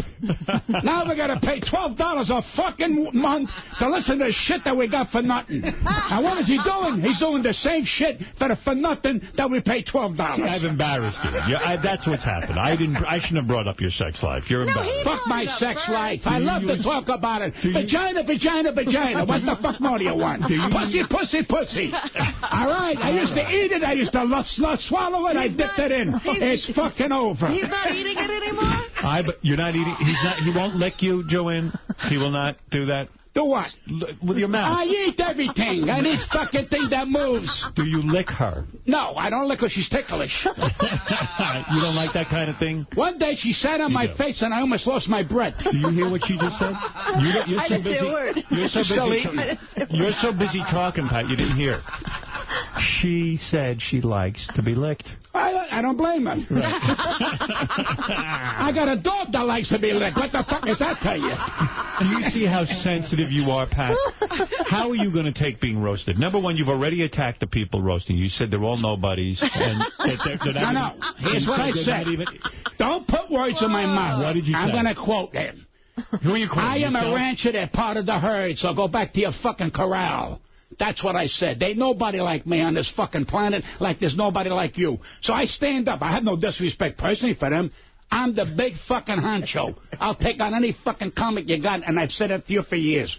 That means I have confidence. Why should I turn around and say otherwise? You're going to be insulted. You're going to take it personally. I've been insulted by you for fucking years. I've been insulted by my mother. I've been insulted by my father. I've been insulted by her. Gary Dell'Abate. You're so sensitive. You know, my feeling... You're not going to show up, huh? No. And I'll tell you why. Do you notice that all of the people who love you, the people, contemporaries, you understand what I mean by contemporaries? People, no. People who came up with you in the business. You see, none of them are showing up for the roast. You know why? You come on too strong sometimes. They're afraid. Freddie Roman's not going to be there. Yes, he is. He is?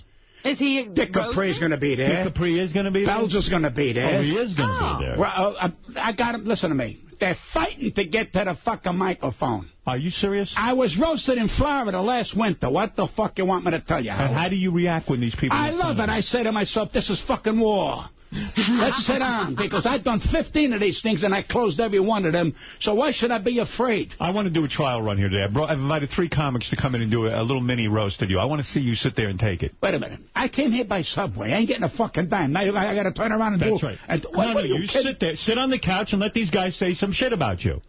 Let me see you handle it. I don't believe it. This is a contest? No, it's not. I ain't getting a fucking dime for this shit. Pat Cooper, by the way. I knew he's got something up his sleeve. Pat Cooper, November 30th at the Broadway Theater in Pittman, New Jersey. He's still working. It's not over for him yet. See Pat at the Show Palace in Hudson, Florida, January 21st and 22nd. For more information, you go to patcooper.com. This is Bob Levy. Bob. He appears to be pretty sure. How are you, Bob? How are you? All right, roast Pat. I want to see him. I want to see what he does when you roast him. But you can't do it that way. Yes, you can. What do you mean? No. All right, Daddy. Fuck him. I got to start an argument with him. Sit down before you throw your hip out. Oh, here he comes. That's fucking wrong. What? Put the paper out of your fucking hand. Put the paper out of your fucking Take that members only jacket off. I don't have a fucking paper, and when I'm on it, bullshit. Take the fucking Why paper can't out. he? He wrote his jokes. I want to do it with their ad-libbing. They're full of shit. Only... No. Tell them to take the paper. You're already cracking. Fuck no, it don't work. Somebody woke up on the wrong side of the coffin. Give me the paper. Give me the paper. You don't why? No, give me your members only jacket. It ain't gonna fucking happen. It is gonna happen. It ain't gonna happen because you're a bunch of cowards with paper. You gotta fucking read. Well, what's the Where's big the deal? greatness? Where's the greatness? Pat, you have that ability. I don't want no paper or them going on. All the comedians. Fuck it. It ain't going on. All the comedians are gonna bring paper. They all are. I don't want to know from paper. They're going to bring paper. Then fuck them. Because I don't use a paper. But that's you. No. You can't make up the rules of a roast. Already, the man cannot be roasted. Exactly. I never saw you move your hands like that. The man cannot be roasted. Joanne, you see, he's nuts. You got to understand. What? You got to understand. You're in a show business. I don't know if you're a comedian. I'm not being disrespectful to you. Please believe that. What do you know about show business? But if you're going to set me up, you're going to lose. I'm not setting you up. We just walked in just now. Why? Because Howard asked. You're here all day long. I said, wouldn't it be interesting? It would be funny to see if you can handle it. Let's see if you can handle being roasted. Now grab your walker and sit down. Now sit down and get roasted right now. Yes, we're all pain in the asses. All right. I love this title off. Let's see the man roast you, and let's see you handle it. Okay. All right, let's hear some jokes. A couple of seconds. Go ahead. That's it. Pat, do you know who I am? No. No disrespect. I don't. Okay, that's all right. So I could be your son then, because he don't know who the fuck you are either. You could never be my son then, because I lost sperm many years ago. I'm not saying Pat's a bad parent, but he couldn't pick his kids out of a police lineup. That's not even funny, you bald Yes, it is. fuck, you kidding me? Pat's always yelling and screaming. I don't scream that much when I get my cock caught in my zipper. Shut the fuck up. Nobody cares, Pat. Everybody cares. Nobody cares. They don't care that you have a pussy rather than a cock, because that's how you're talking. For you people listening at home saying, who the fuck is Pat Cooper? Don't worry, the comedy world's been asking that for years. First you did Howard Show, then you did Opie and Anthony, now you're back here. You switched sides more than Andy Dick. Finish this sentence. What? Opie and Anthony got the best fucking show they ever got in their fucking life. And if his friends are listening to me, I killed on that fucking show. But I'll say one thing. Howard Stern never stopped me from doing Imus and never stopped me from doing Opie and Anthony. So when I did it and I came back here, he was never angry that you're my guy. That's bullshit. And if that's what you write, I would take up brickwork. This is going to be the greatest roast ever. Exactly. You're not even going to be able to get through the roast when they roast you for real. He's arguing with every line. Oh, I got to wait my turn. Yeah, right. That's right. You got to wait your turn. Let somebody else go, Bob. Let somebody else go. Shuli, come on up. Try roasting Pat and see if Pat can get through it. So far, you failed. Pat, so far you failed. I failed. You haven't gotten through it. Failed, you sick fuck. Go ahead. That's what you do on a roast. God bless you. I love you. Bob Levy. Reverend Bob Levy. What'd you say? I fell on my ass? No. I'm saying you have a hard time being goofed on. Why don't you eat? I'm eating. What the fuck is happening to you? He's right. I fucking don't. Fucking guy, $90 million, you can't get a sandwich. Shuli, this is Shuli. He's Pat, this is Shuli. He's an up-and-coming comic. He's going to roast you. Shuli. Right here, Pat. How you doing, buddy? God bless. Pat, I just want to tell you, first of all, you're one of my idols. I said you're one of my idols, Pat.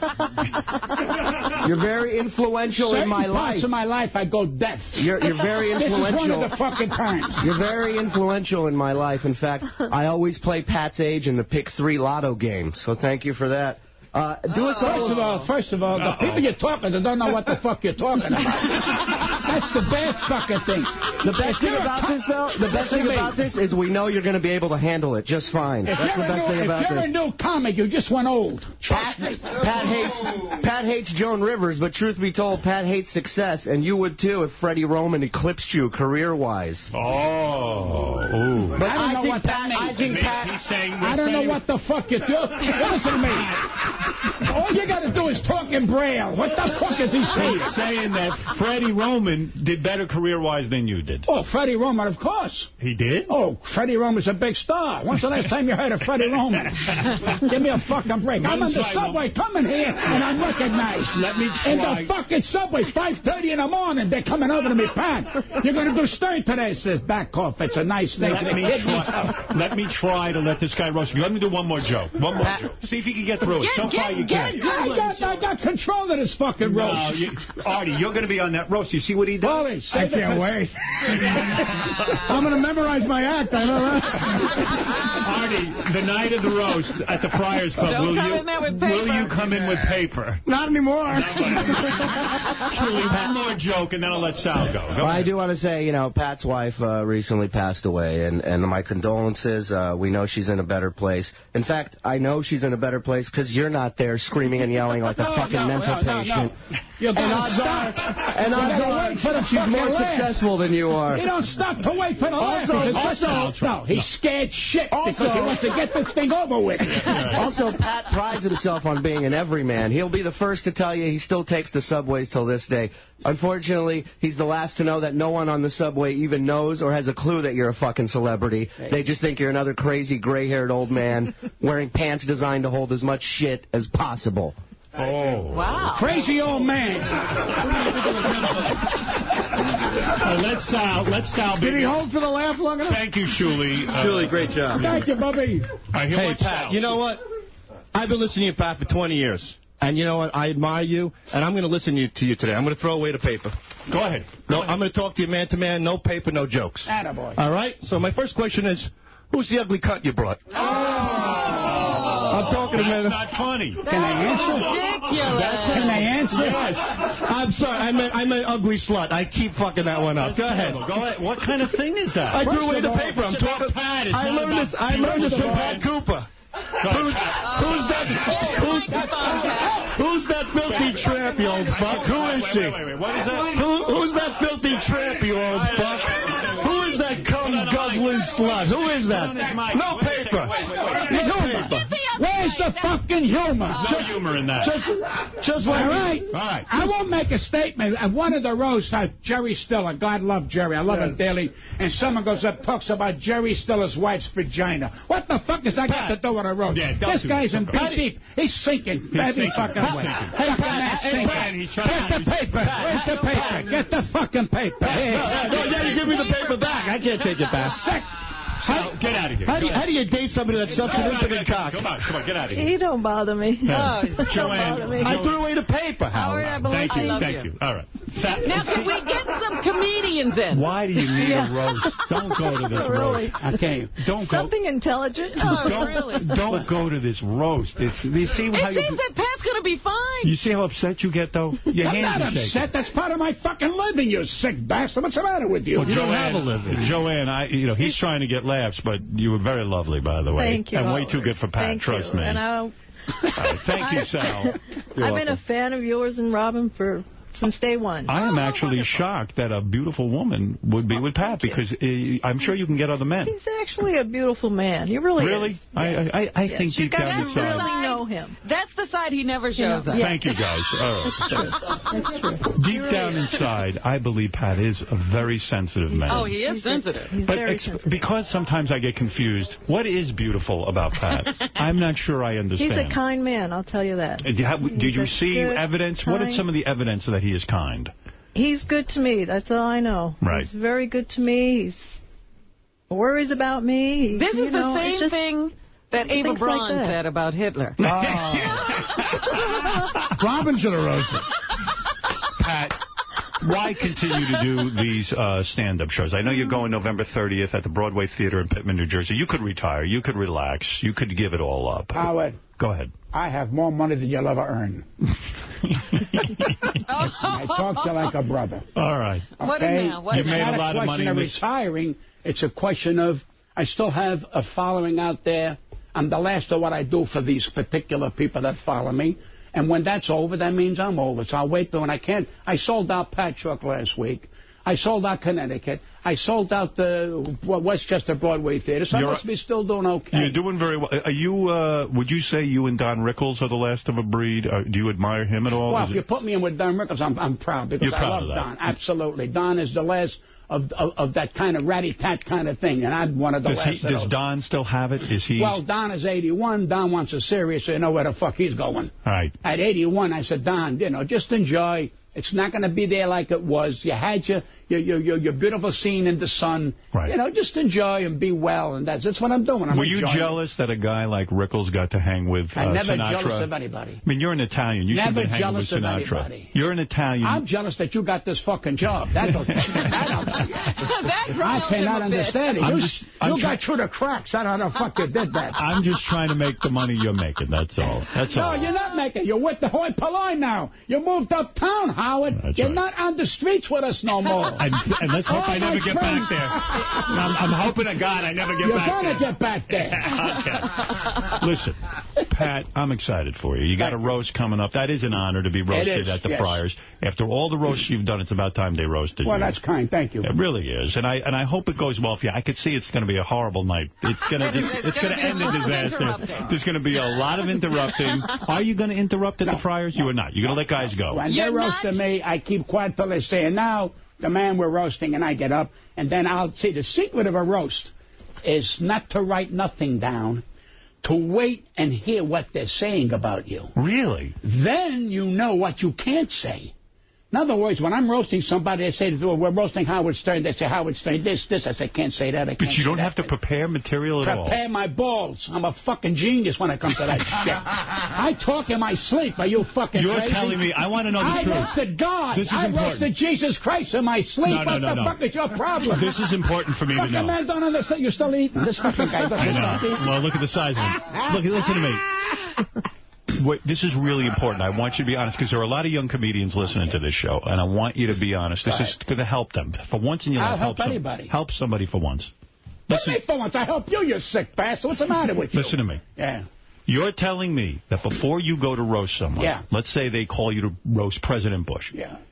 You don't sit down ahead of time and figure out in your mind the kinds of jokes you want to do. Here's what I know about President Bush. It's not jokes. Come on. That's the secret. That's not true. You make jokes. I never told a fucking joke in my life. It's true. He doesn't tell jokes. Now, ho. He tells it's true. Tonight I'm roasting Bill Gallo. Who is that? From the Daily News. Cartoonist Bill from the Daily Gallo. News. I'm going to the Marriott tonight. They invited me. Now ask what I'm going to talk about. Who gives a fuck? I'll see what's there, who's there, and I'll do my 10, 15 minutes. Very impressive. No, but it's because, well, look at you. Come on. Look at you. Very you have impressive. a script every 5 minutes in front of you? No. Well, that's what makes you what you are. That's right. But you know as a comic there are certain punchlines and jokes that you got to get to. No, you don't. All right, let me ask you. How can I say a punchline we say if Larry Holmes is going to be there tonight? You're not going to know anything about Bill Gallo. No, I know. Only thing I know about Bill Gallo is he comes from Corsica. That's all I fucking know. From there, I mean, I've met him a couple of times. I don't want to know anything about Bill Gallo. I want to sit there. I want to break his fucking balls the way I want to. Wow. Well, Artie, that's impressive.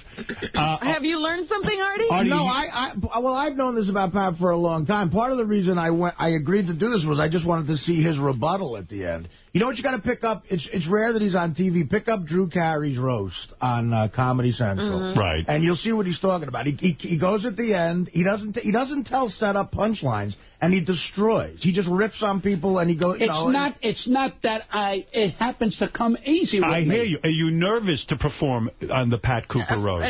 Yes, very nervous. You are nervous. I'm more nervous than when I roasted Donald Trump and Hugh Hefner combined because to me, he's the real guy. He's arguably the best roaster ever. But you write out jokes ahead of time. I definitely do. I don't have that talent. See, sometimes Pat doesn't realize not everybody has that ability, but I write jokes. I write set up punchlines. Artie is going to write jokes. Artie's writing just what he's going to memorize them, so he doesn't have Now I will. Yeah. I'm not disrespectful for him. That's how he works. He's a very funny guy. I don't disrespect him. That's him.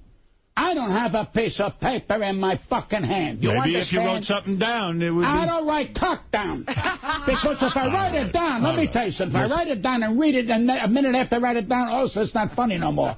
I want to fall on my ass or be a smash. Hey, you see who they're bringing back to radio? This Imus. He never got a rating. Why would they bring him back? Uh-oh. This man is a coward.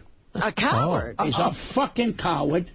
And let me tell you something. I gave this guy radio, and the last time I heard him was when he said that he inherited me from Stern. And I got on the phone and tried to get back on the show the next week. Because there's a guy that I don't like, and Imus likes him. And he took the guy's part, which is his privilege. But to turn around and say he inherited me, I saved his fucking ass in Las Vegas when he couldn't Well, you see what he's saying? He never had an original idea. I would have you on my show. Then he wanted you on the show. He never had you on the show. Thank you. I said that. Yeah, that's what I'm saying. Now, here's the coup de grace. That means here's the real thing. Right. The coup de grace. He goes to Sharpton with his fucking tail between his legs. Never should have done that. That you would have never done. And I said that on radio. I don't know if you heard it. I'd rather jump out a window. You would have told him, fuck you. I would have said, fire I told a joke, and if you don't like it, fuck you. Right. But he's a coward now. But wait a minute. He wound up with $20 million. Now he's going to go on radio again. But it ain't the same. No. It'll never be the same. It never was good to begin with. He got lucky. Then he had that guy McGurk. He's horrible. Another sick fucker. Another fucker who calls me for a job every week. Then he gets on. Howard Stern's a piece of shit. Yeah, see? He wants to be a comedian, McGurk. He can't get a laugh in a fucking barrel of monkeys. Trust me. I know. I worked with him. I didn't know he was in humor. I didn't even know that was his occupation. He's making this thing. I don't wish him any harm. But you know something? When he turned around and cowed down on fucking shit. You go to Talib Sharpton. This is my opinion. I said something funny. You want to go hard? Do what the fuck you want to do. And I got news for you. Bring all your friends and pick at me. Fuck you and the picket. That's a man. If he's wrong, I'll say fine. He said worse things than that. Before that Rutgers thing. He said worse things than that. But you said worse things than that. Pat. All right? But you stood by what you said. That's why you're a man. That's Pat, right. The problem was it wasn't funny. Huh? It wasn't funny. If he had made anybody laugh, nobody would have picketed. Joanne. That's true. He doesn't even get semi-hard? All this energy and no place to put it. How could that be? I mean, the man is so... that's why he's got so much energy this morning. Yeah, but you can see his blood is flowing. I don't understand. You know what? If you want to get him excited before sex, pull out a piece of paper and look at a list of things you have to do. That's right. Dominic Barbara wants to say hello to you, the very famous attorney. Dominic Barbara. Very famous attorney. I love Bobby. Bobby, yeah. He calls me Bobby always. Pat, you said you didn't want to use Viagra. Why don't you try it now? Joanne, have you said to this man, Pat, there's a little blue pill? We could have a sex life. There is a Viagra that you could take. I tried it. He's tried. He has? Not about the Viagra. Wait a second. I got to hear this from Joanne. Okay. Joanne, I'm looking you over. I'm a pretty good judge of women. Mm-hmm. You got a killer body. Thank you. Killer. What did I say? If you were nude in my bed and I took a Viagra, I'm sure that I could service you. This is amazing what you're saying. That Pat took a Viagra and nothing. I think it's all in his head. It's got to be psychological at that point. It's not in my head. It's in my cock. No, it's all in his head. It is. You're right. I mean, when it's you... It's not that he doesn't want to. What was the setting? I think he just gets too uptight. Have you guys tried a sex therapist? Listen to me. Oh. Listen to me. I ain't trying no such thing. You understand? Because if I do, why, I know they're full of shit. Are you embarrassed? They will give you homework assignments. Why would I be embarrassed if I'm talking about it in public? But they would give you a homework assignment. They ain't giving me that. It's one thing to make... Okay, here's my statement. It's one thing... Here's my fucking final statement. I thank God every day I can pee. Pee. No, wait. Fuck, I don't need. Wait, you're going to hurt yourself. Pee. I love to pee. I got friends that got prostate. They cry, Mother of God, let me see some pee. I go, I can do that. Now, can you fuck your wife? Yeah, but I can't pee. Keep fucking your wife. I'll pee. It's one thing to be funny about it. It's one thing to be funny about it. It's another thing to go to a therapist and treat it in a serious way. Jews go to therapists because they're insecure. I'm a fucking Italian. If they ever found out I went to a therapist, I'll be in deep shit. I'm not even circumcised. What the fuck is that? You're not? No. Joanne, did you know that he's not circumcised? She never saw it. What, you wear a towel? Mine goes in and out. Mine goes in and out when I pee, and I thank God. Mother of Jesus, I can pee. I got friends who can't pee, and I'm going, I can't wait to pee after the show. This is silly. This is silly. It's not silly. Jews go for everything for a fucking hangnail. Italians bite the fucking nail off and spit it out. You have Joanne said it's psychological. I think I know what she means. Your deceased wife, who you love very much, and I know that. The man loved his wife. Mm-hmm. Do you feel like you're cheating on her if you're with Joanne? I didn't have an affair with my wife the last 10 fucking years. I'm saying, do you feel... Sex was over. It was time to get down to basics. We're going to get old and be a grandmother and grandfather. Fuck that. Wow. That's Italians thinking. Joanne, when Jews don't think that. I had a woman in Florida, my altar Christ. I'm Italian. A woman in Florida. My woman in Florida. Jewish lady, my altar God. Right. She said, Mr. Cooper, I know you lost your wife. Right. And I said, well, thank you. She said, I know you're a lonely man. She says, because a lot of Italians, which is Italian word, are lonely. Would you like a blowjob? I swear to God. Wait a minute. Yeah. She goes, I'll take the teeth out so you don't hear the click. And I said, she'll take the teeth. I said, no, I'm fine. She goes, you're nuts. Get rid of that stuff in there. Yeah. Because it can give you a prostate problem. She's right. I said, I'm peeing. What the fuck more do you want? No, wait a second. I know what Pat's talking about. But, Joanne, I just want to ask you one serious question. As Dominic says, so you were in the room with him. Mm-hmm. Pat took the Viagra. Mm-hmm. He got it, obviously, from a doctor. Mm-hmm. And he took it. And you sat there and you waited. How long did you wait? Waiting to see She's still waiting. Still waiting. All right, I give up. You got to go see Pat Cooper. November 30th. I'm giving up, Dominic. I'm sorry. Well, would Joanne like to go to a sex therapist? Yeah, Joanne. I don't need to go to a sex therapist. No. Robert, she's Italian. They'll go. I'm Italian. I don't go to sex therapist. Joanne, you must be frustrated sexually. Do you take care of it with your own? Well, do you have a device of some kind? Or Yes. I bought her a gold one. Yes. I said, you deserve the best. I'm not going to pry anymore. You can pry. What the fuck I'm not going to pry anymore. Pry. I'm embarrassed. I don't want to know. I don't want all right. I feel bad for Joanne. Wait a minute. You know what I read every day? Don't. No, he does. You know what I read every day? Every day I read the penthouse letters I got about 50 fucking books. Every time I go to the bathroom, I say, maybe I get an erection from the letters. Right. Nobody knows how to write about fucking. I still sit there. And the letters aren't erotic enough for you. What is your punch? You got to eat. I'm going to eat. You got to fucking this. I'm so hungry. Yogurt shit is terrible. Yogurt. Have a fucking salami sandwich. I'm so hungry. You know, Artie's eating. He's eating over there having a party. And I wish I was in on the party. You know, Pat, you should try Viagra Parmesan. It's very good. Joanne. Oh, he loves his food. You are a lovely woman. Thank you, I consider it an honor to meet you. Thank you so I know much. That I'm honored to meet you and Robin. And well, I'm so everybody. happy that Pat has someone in his life that makes him happy. That's wonderful. I imagine you were married before, had kids and stuff. Thank God. Because she's a grandmother. My grandmother. It's hard to believe. I thought you were in your 40s. Well, I said so. Bless you. You look good. No. I mean, how Pat got you is a whole other mystery. 56. I don't know either. You're 56. Yeah, I feel I'll be 57 in 2 weeks. You got a young one, Pat. Look at you, Pat.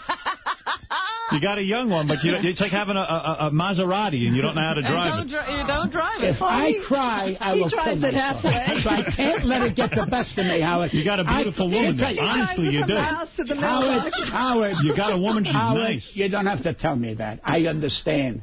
But I always satisfy her. Satisfy. Don't be selfish. Go to the sex therapist. Satisfy her. Fuck the sex therapist. All right. Pat Cooper, November 30th. Is that it? Well, wait, let me sum up. We're going to give you Calm a good down. plug now. Oh, I know. He's in a hurry to get me the fuck out of here. We're going to do the plug, and then we got 3 more guys that are going to roast you. See Pat Cooper, November 30th at the Broadway Theater in Pittman, New Jersey. It's a big gig for you. It's going to be a big deal. See Pat at the Show Palace in Hudson, Florida, January 21st and 22nd. You're traveling the country. Joanne, I assume you'll be there, too. You travel with Pat? If she wants to. Right. No one pushes pressure. He never puts pressure on me. Yeah. Whatever I want to do. All of these shows, you'll have no paper on stage we with you? We just come back from Spain. Yeah. Okay? Now, I'm an easy guy, so I have $4,000 in cash in my pocket. That's impressive. I don't know too much about Europe. We went there. It was nice. You got to buy their fucking euro. Right. So I gave him $1,000 to give me back $600 fucking dollars. So I said to the guy, excuse me, what is your problem? Are there any Jews in here? He goes, what do you want Jews for? They won't come here and get fucked up like you people do. Well, you told them that. You're not afraid. Even in a foreign country. I don't give a fuck. Where am I going? You don't care. No, because it's the truth. That's the Jews don't come here and go, you want $400 on my 1,000? Fuck you. I'll go to Israel. What the fuck do I need you for? PatCooper.com. That's like, I got enemies all over the world. We went on a boat, and I told the lady next to me, she goes, we are in Valencia. I says, yes. She goes, tomorrow we go to Corsica. I said, no, tomorrow you're going to go behind Valencia. They're going to call it Corsica. This fucking broad believes and tells the captain. See, they have no idea where they are. They rip you off. You're right. You know a lot of stuff, I got to say. They don't understand you over there. Yeah. PatCooper.com. Believe it or not, Pat's on the Internet now. Oh. He's got a website. I bet you he doesn't even know how to get to it. And David Brenner called me. He wants me to do his thing. Oh. He's got something on the Internet. He's getting comics. He called me yesterday. Yes. And he said, Pat, I'm going to send... He says, I got to have you on this thing. That's an honor. I said, Dave. He says, they're going to come from California to fly it here to do it with you. So I must have some kind of points in this business. Sure you do. I mean, David Brenner, I mean, that's great. Today, your fucking ratings going to go through the fucking roof. I know. Today I'll finally get some ratings. Thanks to you. So you're not getting ratings like you think they are. Right. You know what you're getting? Word of mouth. No, you're getting gifts. People give Osiris for gifts. They say, what the fuck will turn them on? Right. Years ago, you had millions. Of course. It's a different business. It's a different business. Not a different business. Are you feeling bad for You fucking went uptown. You don't fucking understand. You're with the Bon Jovis there, baby. You're with the Paul McCartney. Yeah, I'm whooping it up, let me tell you. You should only see how much fun I'm having. Pat, it sounds like you're feeling sorry for Howard. He is. He feels bad for me. By the way, on Pat's website, we noticed Pat is a brunette on his website. You know, you have dark hair on your website. You got dark hair. They gave you dark hair. Somebody colored it in. Colored in his hair? Do you know that? You don't know. You don't care. PatCooper.com. Go see him in his shows and everywhere else. He's funny. Oh, my God. Who is that? I didn't even know who that was. Look at that, Pat. Pat, there's your website. Who is the person on that picture? Is that you? My son-in-law did that. I'll kill him. See, I'll tell you how backward I still get the dial phone. There's your fucking answer. You've never been on your own website. I don't know anything about that shit. I don't want to know. Yeah, there you got jet black hair. I don't even know who that is. Well, if you analyze this, I had black hair. I had a dye to fucking. I'm stupid. You're fine. Pat Cooper, November 30th at the Broadway Theater in Pittman, New Jersey, and see Pat at the Show Palace in Hudson, Florida, January 21st. Yeah, but don't go walking out yet. Yeah, no, they take a couple of pictures because she has to show her son. All right, who's blind. We're gonna. That's the only reason why I'm with him. So I can come here. We're gonna take a break, and we'll be back right after these words. It's over. And thank you, Joanne. Thank you, Howard. You're listening to the Howard Stern Show. Someone wrote in the paper they were sick of all the Bruce Springsteen interviews and things. I don't see that many. I mean, the guy's out promoting a record, you know. Bob Levy, I should bring in Bob. Bob helped out with roasting Pat. That was very nice, although it was hard to get a word in edgewise. And Sal, I'm just, like, so freaked out by. I mean, I said to Sal and Bob and Shuli, would you just come in real quick and roast Pat a few lines? Bob, I'm talking about... Hey, sit down. I'm talking about, I said to you guys, and you were very gracious, I said, can you come in real quick and just roast Pat a little bit? Yeah. So that we could see how he reacts to a roast, because you know he's not, and he was great with it. But it's very hard to Sal, do. I mean, why doesn't he just go up and shoot somebody in the head? Well, he will at one of these roasts. Sooner or later.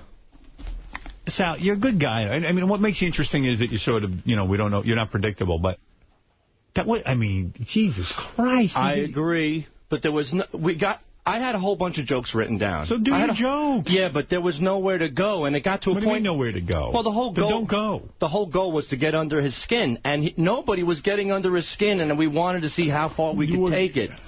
I know it's a cheap, low blow. I know that. He made fun of the woman with him. I realize that, but at this point, there was really nowhere to go, and I hope that... that was a real cringe for me. But, you know, I can tell you, for the first time in the history of the show, Howard, I can't remember ever doing this, but I actually walked out with Pat and Joanne, made sure the cameras were off, and I apologized for what had happened. Because I really was... It was crazy. The goal was to offend. The goal was to offend, and Gary... The goal was not to offend. It was to see how far we could take it. With Pat, not somebody sitting there taking the shrapnel. You know what this is the equivalent of? When somebody goofed about that your kids were gay, that has nothing to do with you, and that upset you. Right. That's exactly what I did, Gary. Good point. You were fucking retarded, Gary. You just validated my point. Yeah. I went to someplace else. No, you didn't have to. I didn't ask you to go there. I know, and you're not supposed to. Right. I mean, that's what you do. I mean, you know, you let me be me. And but he didn't get a laugh with it, did he? No. He was, like, Pat was chasing us around the whole fucking time. I mean, I've never seen a crazy fucking old guy coming at you just because I had paper in my fucking hand. I was like, hey, take the paper, you fucking crazy I wasn't even going to do the joke, and the last minute, Richard goes, just call her a cunt. I don't even think it was a joke. Richard did it? Richard's idea. Richard, you writer? Someone to blame. Yeah, you guys are going to say that. No, but I'm saying it wasn't even a joke. When I said roast, I meant do a joke. You're good at doing some of these roast jokes. Well, look how the point was how I threw it back in his face. I threw away the paper. I spoke to a man. What am I supposed to do? Next time I won't ask you. Nothing ad-lib. Not next time you won't ask me. No. Right, do it on tape. Go ahead. So I can listen to dice? I got to mail a video in? Yeah. Yes. You got to do a joke. You can't just go up and say, hey, you're a cunt. I know. I agreed. There was no jokes. There's nothing left. Levy couldn't there was plenty of room. You know, he asked me, he said, was that guy a comedian? And he wasn't kidding around. Like, he goes, look, who is that guy? Is he a comedian? I go, he's sort of a comedian. He's working on it. He's working on being a comedian. He's trying to be. Yeah, all right, good. What am I supposed to do, dude? What am I supposed to do? You're supposed to tell jokes. But Rob, Shuli and Levy got up and told a few jokes. I think cunt was his closing line, and he opened with it. We tried, although it was difficult, you know. Most times when you roast people, they're not running back and forth between the dais and the podium. Yeah, I haven't been chased by a guy with a members-only jacket since 1977. I mean, I was fucking terrified. I'm sure, because he came at you. He came right at you. Oh, fuck. Do you mind, while Bob is here, if I bring up, what is going on between you and Fafa Fui, Bob? No, I was...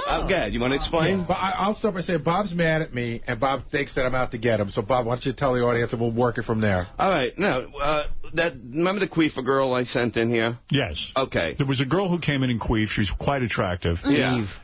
Yes. So Eve. She called me, like, that Friday or Saturday, and she goes, look, my car broke down. My boyfriend's car doesn't work.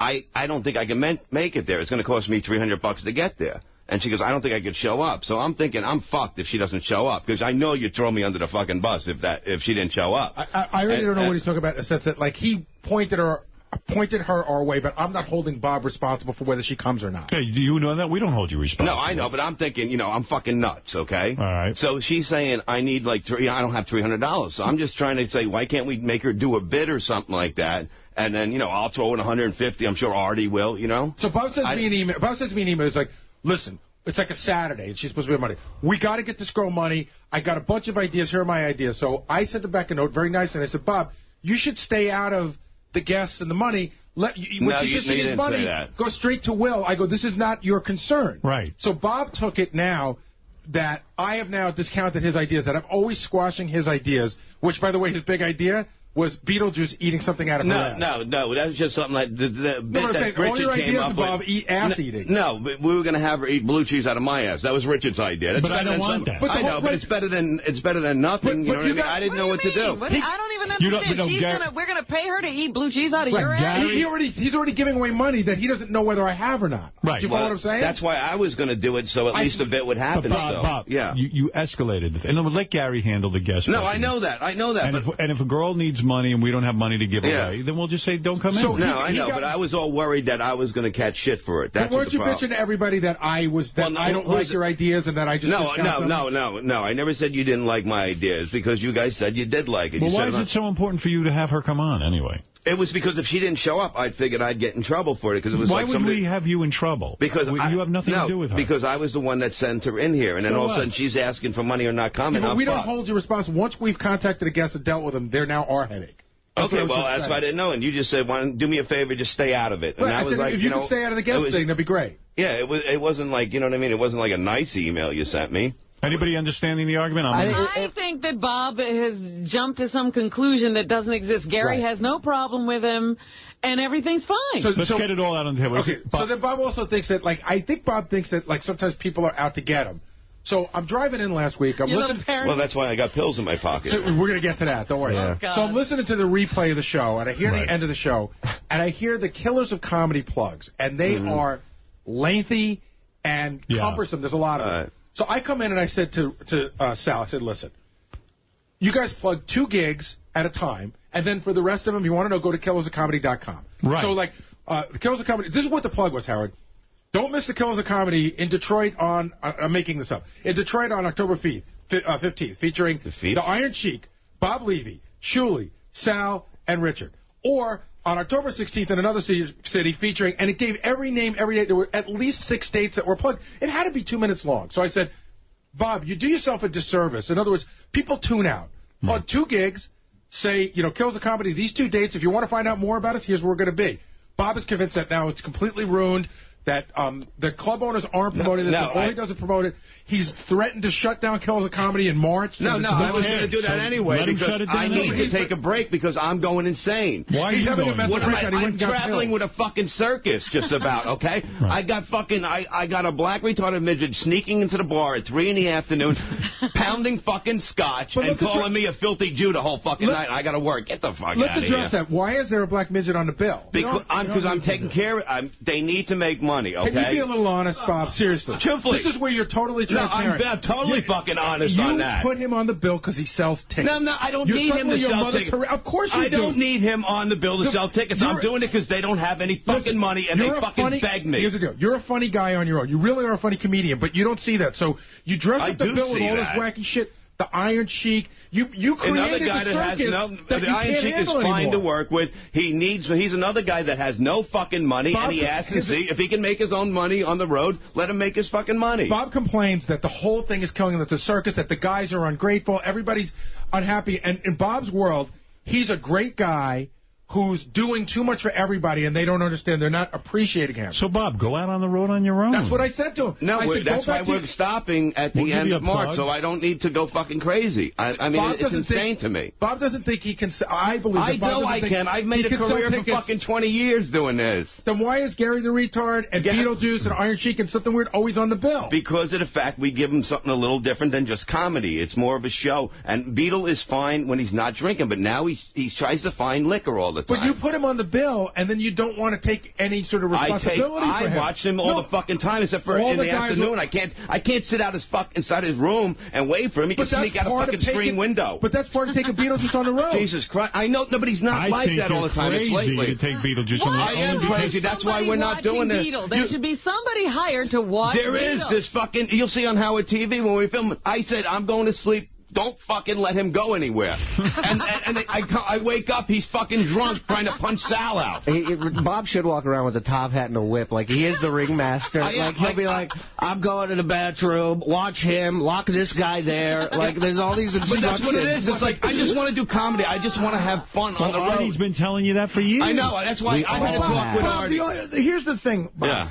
Yeah. You're contradicting yourself. What? You're saying that it gives the people a different show. It's not just comedy. Yeah. So do you want that, or you want to do just comedy? Now I think I had enough of this. Yeah, I definitely you should, have. Bob. You should just do... No, I talked to Artie about this the other night. Right. Yeah. We'll do shows on our own. Yeah. You don't have to take these guys. And if you're really worried about Beetlejuice's finances, we could do a show for him and raise more money than he can make. That's what we're going to do. And just like, so the family's taken care of. It is. The family needs to be taken care of, truthfully. Right. So if you're right, if you're not lying about that, then you do it that way, and then go back to the simple shows where it's just comedy. Okay. You're funny enough that in a way you take away for your comedy saying we need the Iron Sheik and we need the Garrett Retard.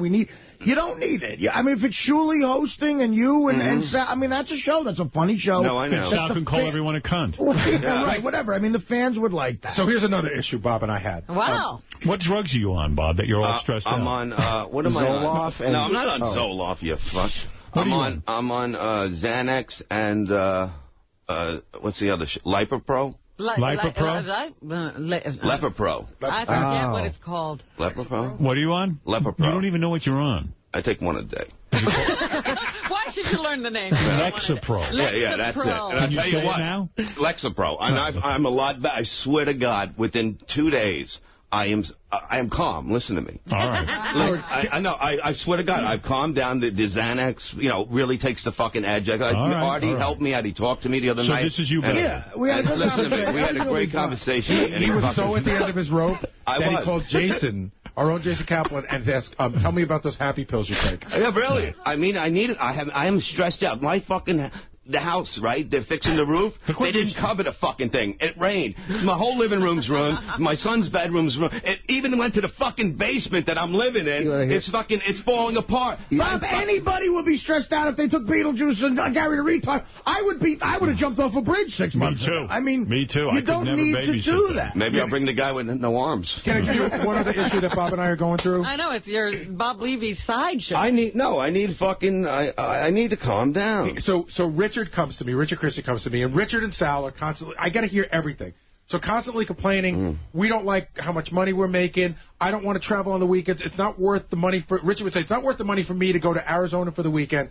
So I said, Richard, if you're unhappy, you either don't go or go do your own show. I go, you and Sal go do your own show. Well, we can't do our own show because Bob does an hour. I go, simple. You either don't go or you find another comedian that could do the time, but you figure it out. Somehow it gets back to Bob that I'm trying to wreck the show, that I told him to dump Bob. I don't even want to be involved in it. Yeah, who cares? No, I don't know. Gary's out to get me. No, I'm kidding. That's all I'm saying. Bad monkey. I know that he gave Artie an earful in Detroit or somewhere. No, I was pissed off because I felt like, truthfully, you know what I mean? If I have some... Gary doesn't care about Killers of Comedy. No, I know that. He's got a job with me. But he feels underappreciated by the show in general. No, I feel like I work... Look, my goal always, I got into comedy from listening to you. That's how I got into stand-up. And my goal is... sorry. It's your fault. To all the fans out there, say you're sorry to all the fans out there. Apologize to comedy. Everybody. Yes, thank you. All right, so you got into comedy. Yeah, and one of my goals was to get a job here, to work. That would be a fucking goal of mine in comedy, you know what I mean? Right. And you know what I mean? And I work on, that's why I send in bits all the time. I keep sending in, you know what I mean? I'm nuts. I'm fucking nuts. Don't keep sending in those songs. No, the songs I stopped. I knew that wasn't working, Rob. I got you a good Florentine one for you. Oh, jeez. Yeah. No, but I'm nuts, I'm nuts. Have you verbalized to people here that you're upset that we haven't hired you? No, I'm not upset. I'm upset that I think that I know how to write. I know how to do to get bits together in that shit. And with the right opportunity, you would see that. That's what I'm saying. But I do see he sends us bits. He sends us a lot of bits. So if he sends us 10 and we like 3 of them, I think that's awesome. Yeah, no, that's cool. That's cool. But I think he wants us to go 10 for 10. No. I'm not that insane. Let me take a pill. He's on Lexapro. Let me take a pill. Listen to me. Artie, let's each take a pill right now. No, but that's how I am. I'm insane. He has late-night meltdowns with the guys, and then by the time I speak to him the next day, it's like it never... Like, I'll go, Bob, what the hell happened? Sal said that you're upset and this and that. He goes, nah, it was okay. It's fine. That's what it is with me. I can't sleep. You see, when you have this stress that I have... Listen to me. Listen to me. All right. You got more pills? This is crazy. All right. I can't spend all day on I know. I'm fine. I just want to get you in here and find out what was going on. I don't want you upset. I love you. All right. I love you, Rob. Well, I love you. Should have been me, not Florentine. Yeah. Why didn't you ask her out? I did ask her out. I wrote songs about it, but Miss Prissy over there. She's not attracted to you, man. I'm a pretty man, and you know it. Look at me. Wait a minute. The songs were invitations. They were love songs. I didn't realize that. Can't you tell? Come on you, please. You don't want Bob at all? He's willing to go out with you as well. He's in I can't date everybody. No, just me and Jim. Comedy. Yeah. Me, Jim, and Yoko. What is that, Jimmy? Who the fuck is next, Shirley? Were you pulling the train here? I can't believe you're banging a host. All right, listen, okay, I'm glad it all got... We're all happy. But there's a couple of issues here. Like, the way to make really great money on the road is to have a combination of a way to have plugs on the show on a regular basis and be able to do a full 45-minute set. See, Bob has that, but he doesn't have the regular plugs. To me, if Sal and Richard are really serious about this and they really want to be comedians, they got to develop an act. I mean, if Shuli's hosting, and I know Shuli's capable of you know, doing real comedy, if Shuli's hosting and Sal and Richard are on the bill, you're telling me they can't put an hour and 20 minutes together? If they can't do that, that's their problem. You know, you've already gone too far for me. But then they put Bob in a very powerful position because they need Bob. But Bob needs them. Bob. Yes. It's interesting. But none of them need Gary the Retard and Beetlejuice. That's true. That's the point I'm trying to make. And you're going to go nuts if you No, that's why I'm fine now. Is Artie right? Can Sal and Richard not fill 10 minutes? No, they do like... Richard usually does like 10, and Sal does like 15. Right, so they need another hour, 45 minutes you need an hour. On these shows, you need at least an hour and a half but it's up into 2 hours. See, they're not dependable. Like, they are, and I've seen Sal kill, but there's times I've seen Sal bail after 8. Right. Like, 8 minutes, he leaves the stage. Then what the fuck do you do? What you're explaining is that it becomes pressure for Bob because he's got to now be the show. Right, and then could you imagine a room full of 500 people who expect to see a full show? Sal bails and... You know, Richard, whatever, you know, you need, that's why a guy like Nick DiPaolo comes in, and you got to treat him well, because Nick, if it was Nick would do an hour and a half if he needed to, you know, and that becomes an important thing. So these two people who have different things that the other one needs are clashing, and they can't find a happy... Richard is screaming that he's not being treated well enough. That's right. Well, I think with the money that everybody's getting paid, truthfully, I mean, I've been doing comedy a long time, and Artie has too, and you don't get that kind of money for doing it for 2 years, truthfully. Right. But you don't. But, I mean, we all get along. We're all friends. The guys are making the argument, Howard, that you're right. They don't get that kind of money for doing comedy for 2 years, but what they're bringing to the table is plugs on the show, which you need to sell out the show. Yeah, but they got to contribute. They got to pull their weight. But I get plugs, too. Obviously, there's a lot to discuss. There's a lot of high finance to be really looked at. High finance? I mean, it's unbelievable what's going on out there. I want to say, Bob, I always love seeing you. I love seeing you, too. I hope that your dream comes true. I hope one day you are working here. And I'm going to talk to the people in charge. Maybe get on you do that. See Bob Levy at the Town Ballroom in Buffalo. You know what? I can do almost out the door. Hey, I can do afternoons. Oh, there you go. Can I tell you, Miserable men. When Bob has those meltdowns, what happens is he goes completely, he melts down and he threatens to quit. So what happens is, like, I think like one time they bumped Miserable Men. And that was screaming, yelling, that's it, I'm fucking done with these guys. I've been working for Howard. I'm going to go work on other shows. He gets crazy. I'm not. I'm fucking down. Do you understand that, like, that's why I'm taking pills now? I understood that I needed this. I'm not drinking anymore. Oh. No, I'm not.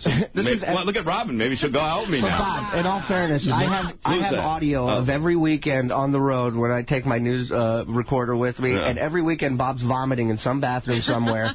In the middle of his vomits going, that's it, I'm done. No more drinking, no more smoking. Howard, That was weeks ago. And it's over. I'm a new man now. Look at me. All right. I'm eating good and everything. Here's what I see happening. Me killing myself. I see Beetlejuice, Gary the Retard, and Iron Sheik all teaming up and dropping Bob. and making a fortune. They got another comedian and they went on the road. Who are you going to go see? I'm available to host that show. Artie, please take me back, Artie. Go see Bob Levy at the Town Ballroom in Buffalo. He's going to be heavily medicated. It'll be very fun. I will be. October 19th at the Roxy in Boston. On November 3rd. For tickets and more tour dates, go to RevBobLevy.com.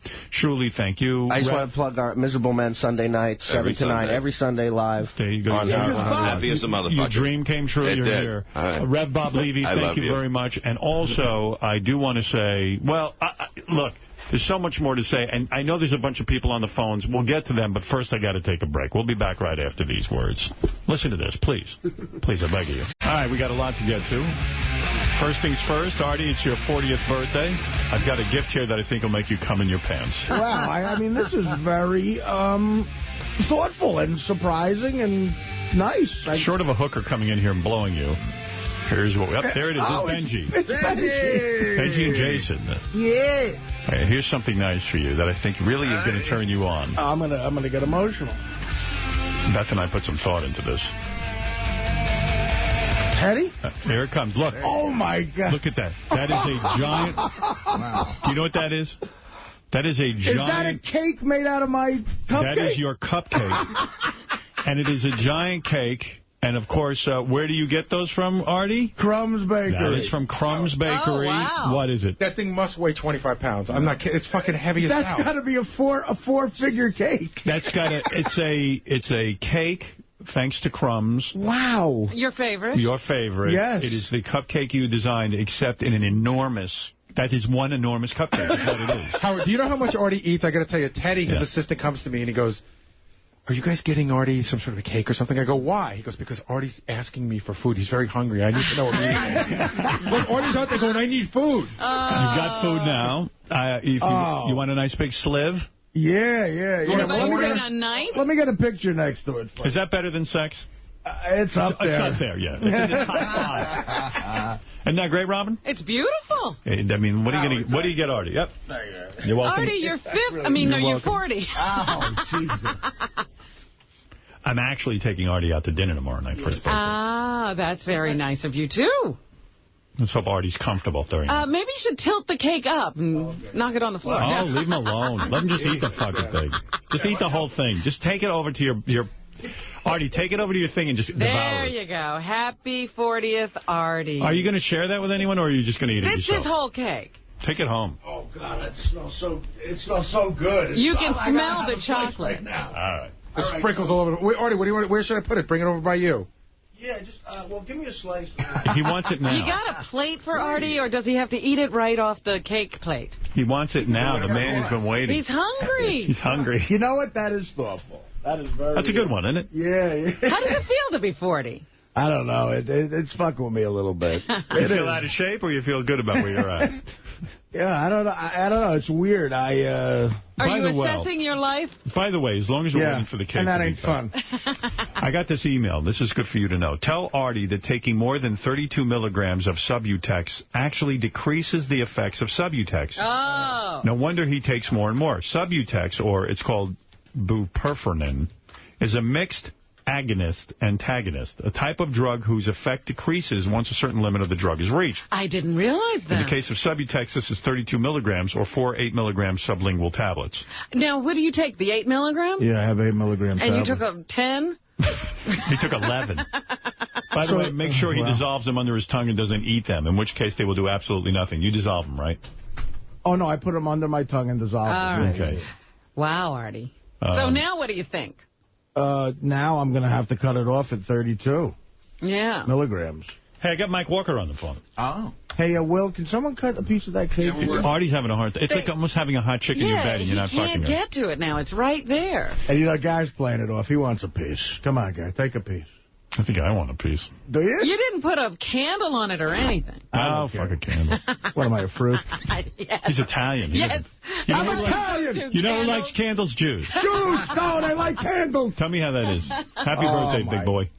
Wow, look at that. That slice is probably the size of just 2 cupcakes alone. Easily. At Tell me how it is. This literally could feed a Kenyan village. Now, describe your cupcake again, because I forget. Oh, my God. Is that like God kissing you? The word is orgasmic. It is, and this is the most, not since you got me the 12 gallons of Jack Daniels. Have you been so much of a enabler? I'll describe it. It's the kind of chocolate icing that I've always liked that's on a black and white cookie. You know that special type of chocolate icing? Mm-hmm. With a bunch of little jimmies on the side. Right. And then it's all white, moist cake with 2 fillings. One is chocolate buttercream, and the other is vanilla.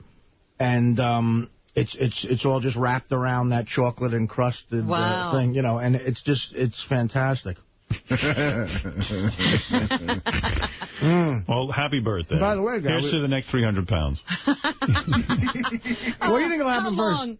300 pounds or another 40 years? I don't know. How long will it take for the next 300? We should say the Artie Line Cupcake, that is part of Life Beach Charity. All the money for the cupcakes go to Gary's charity, and we raise what, Gary? $5,000. Wow. Yeah, nice. Pretty Very cool. nice. Our fans going out and... I like to say, with every bite of my cupcake, you're fighting AIDS. In a sense, you're right. Yeah.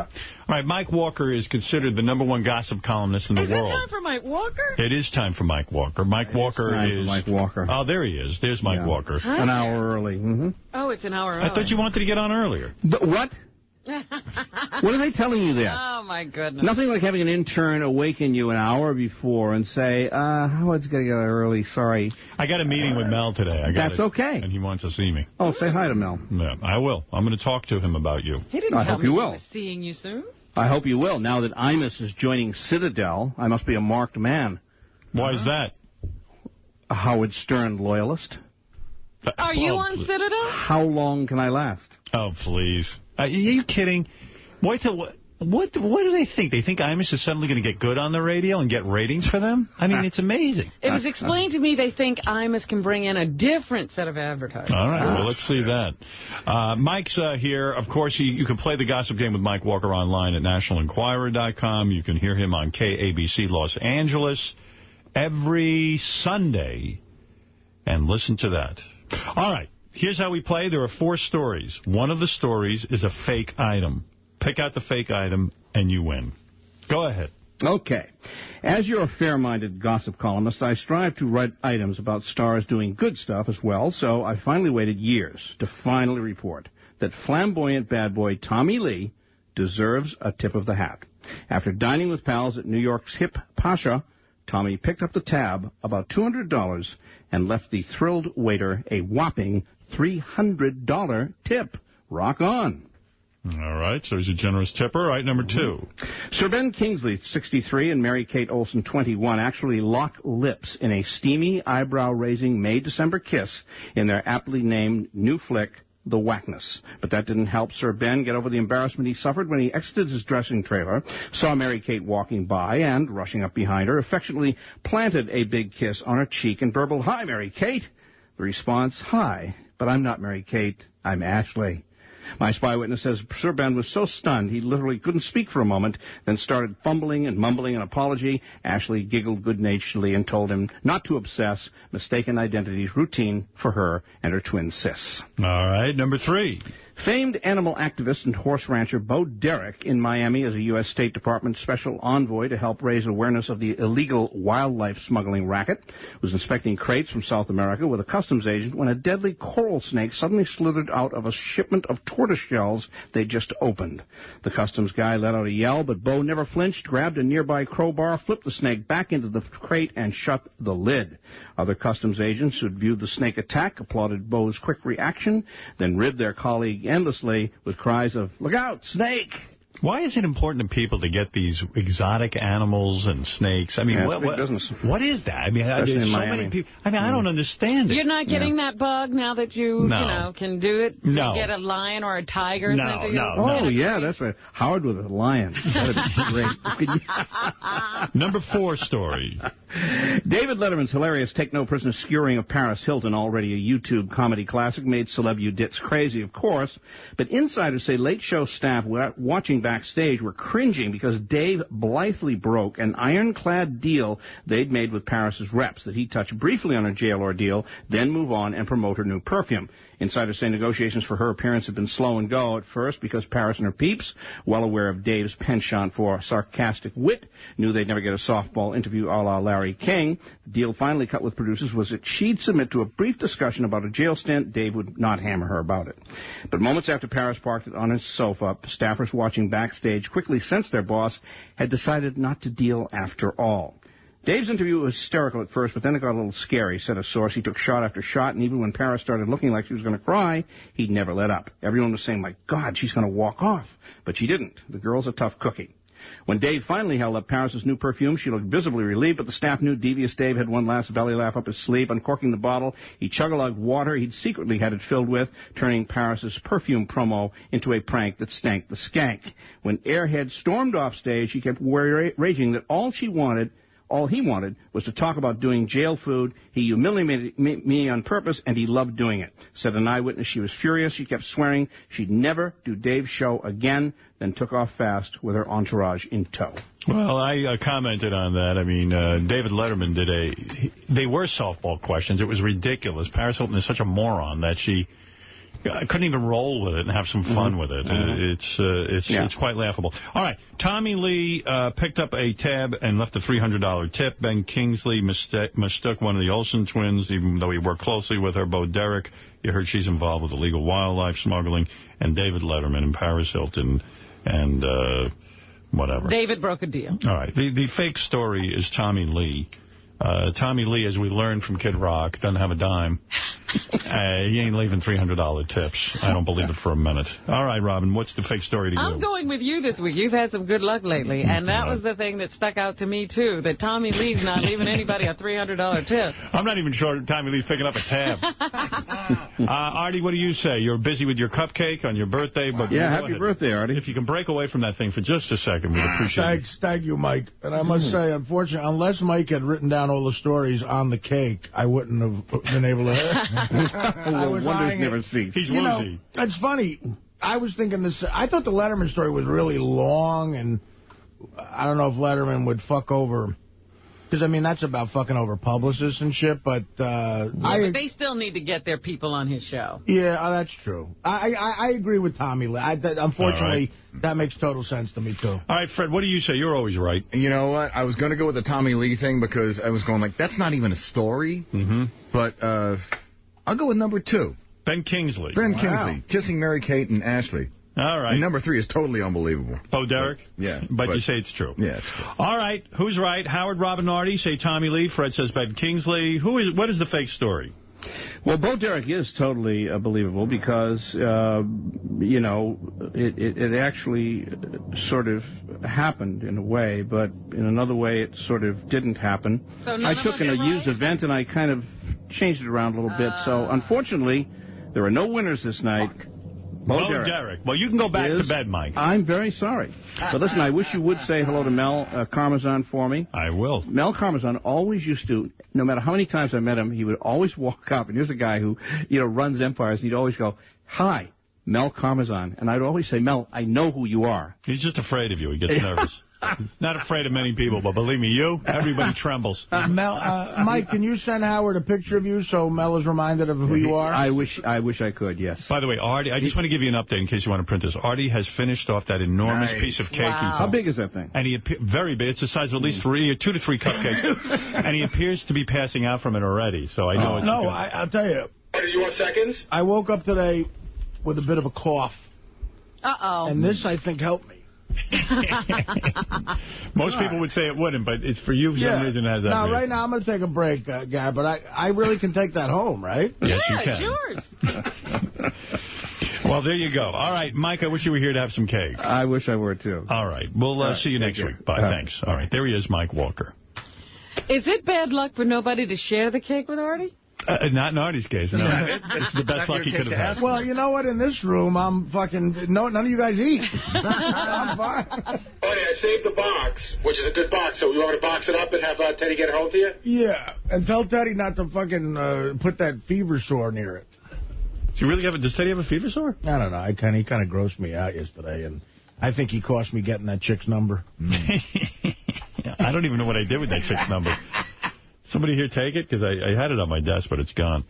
I talked myself out of her last night. Don't worry about it. What do you mean? I was like, fuck her. You're not sharing that cake with everyone? Honestly, anybody who wants a slice, of course, can have a slice. Go ahead. But wrap it up. I know Gary would probably want one, and Benji, whoever wants one. But wrap it up, Gary. Tell the guys, especially, Will, Jason, all the interns, those guys, the Howard TV. They're not going to have anything left. That cake is so large, Artie. Wouldn't it be great to just cut it in half? You take half home. Right. Give Artie half to take home. And then let the staff have the other half? I don't understand what Robin just said. All right, look. Happy birthday, Artie. Yeah, really, that is very thoughtful, very nice, and I appreciate it. Okay, so that's that. Took care of that. Let me get to some of this stuff. Oh, here's another birthday gift for you. Here, I got this email. I'm an attractive, successful 34-year-old blonde living in New Jersey, working in New York City as a sales professional. I've been having very sensual dreams about Artie for the past few weeks. I don't know what's come over me. I really have a strong desire to meet and go out with him. Knowing it's his birthday, I would love to wish him a happy and ask him out to dinner perhaps next week. Wow. Help me, I'm going nuts thinking about him. This is Katie. Artie, you're driving somebody crazy. Feel free to pass along my number. I will send you some pictures on Thursday if he has some interest. It's Thursday. So, do you have interest? Well, I hate to sound shallow, but... You got to see her first? Yeah. Got to look her over? I got the most incredible... I wonder if I'm allowed to read this on here. The most incredible love letter from some chick. Yeah? It was sure she was a chick? Well, that's the thing. I was in chick's handwriting, and she wrote a poem that was wonderfully written. And I don't know, it's got a Philly area code, but no pictures. I see a chick writing poetry, I'm gone. Yeah, I don't know. You liked the poem? Well, it was touching. It was, she hit on everything that was sort of personal and nice, but no pictures. Here's a question from our audience. Who wins in a fight, Chuck Zito or G. Gordon Liddy, both men in their prime? And that's Chuck Zito. Chuck Zito, I agree. Mm-hmm. Here's a guy who can't believe I don't like Larry David. I said I don't like Larry David. I just don't watch the show. I watched it a couple of times, and I don't like it. It's I don't know. Great show. That's what everyone says. A lot of people said don't have Donald Trump on anymore. Get Trump off. He sucks. Blah, blah, blah, blah, blah. I got a lot of mail like that. I thought Donald was great yesterday. I did, too. That threw me. But then we did get... But then after that, here's another guy goes, great interview with Donald Trump this morning. So you can't win, I'm telling you. You cannot listen to the people, Robin. You have to go with what you think is right. They'll make you crazy. Everybody loved Porn Star Feud. That was funny. The first one, Artie's killing me here with his comments about the porn stars. He's the best. Here's another one. It was great to hear everyone in the studio laughing so hard and reacting during the feud and the Sybian rides. Everyone had little comments that were perfect. I will have to see this on Howard TV. Here's another one, crying, literally crying from laughter. Howard, that porn star segment was the funniest game I've ever heard, ever, anywhere. The game in itself and everything around it, from the pre-interview clips of the old hags up to when you tried out the extra questions on Ms. Robin Quivers. And finally, one guy is confused about the segment. I haven't decided if the grandma riding the Sybian was the funniest thing I ever heard or the most disgusting. Thank you for great radio yet again. So there we go. I must say, that was particularly fun. Even the years of doing this, that was a blast. Yeah, that was great. Must Howard TV thing. That's a must-see thing on Howard TV. The creepiest thing was when Will said, come on, show us your tits to that old woman. Why not? And she did. And she did. Many, many funny comments praising the phone call that Sal and Richard developed with the Riley, Everyone loved it. The Riley phone call was funny. I fucking hit a divider driving on the Taconic Parkway. Everyone liked that. Yes, one more time or no? Or is it too many times? I love it. You could not play it enough for me. I think we got one with Pat Cooper. Robin said something at one point, and Pat Cooper went, huh? If we could isolate that, maybe you could do it again. Call the same guy. Yeah. Guys, I don't have that call anymore. Robin says one more time, so if you can give me the page that it's on. It's, I said the page. Gary, page 1. Yes. Hold on. It's in second column in pink. All right, thank you. Well, there you go. And we're back with Health Tuesday on the Jack and Rod Show. And today's special guest, Rod, is Joyce Graff, and she's going to reveal what you need to tell your doctor so you're not a victim of malpractice. How you doing, Joyce? I'm doing great. And, Joyce, we have a victim of malpractice right here in the studio. He was a jackhammer operator and suffered major hearing loss. Let's hear it for Riley the janitor. Riley, hi, it's Joyce. Hi. Can you hear me okay? You want to tell me a little bit about what's going on? Jack and Rod, this is not working real well. You just have to speak up a little bit. He's hard of hearing. I'm sorry. Yeah. First thing you have to do is get a proper diagnosis of exactly what's going on. What diagnosis did they give you? What diagnosis did they give you? What diagnosis did they give you? What diagnosis did they give you? What diagnosis did they give you? Well, coming back to the sorts of things that you need to do, you need to make sure that you understand the diagnosis that is given to you. You're talking over him. He's trying to listen to you. Well, Rod, I'm not making much progress here, so if you can repeat the question, it might be helpful. What was the question again? What diagnosis was he given? What diagnosis were you given? Riley, what did the doctor tell you? What did the doctor tell you?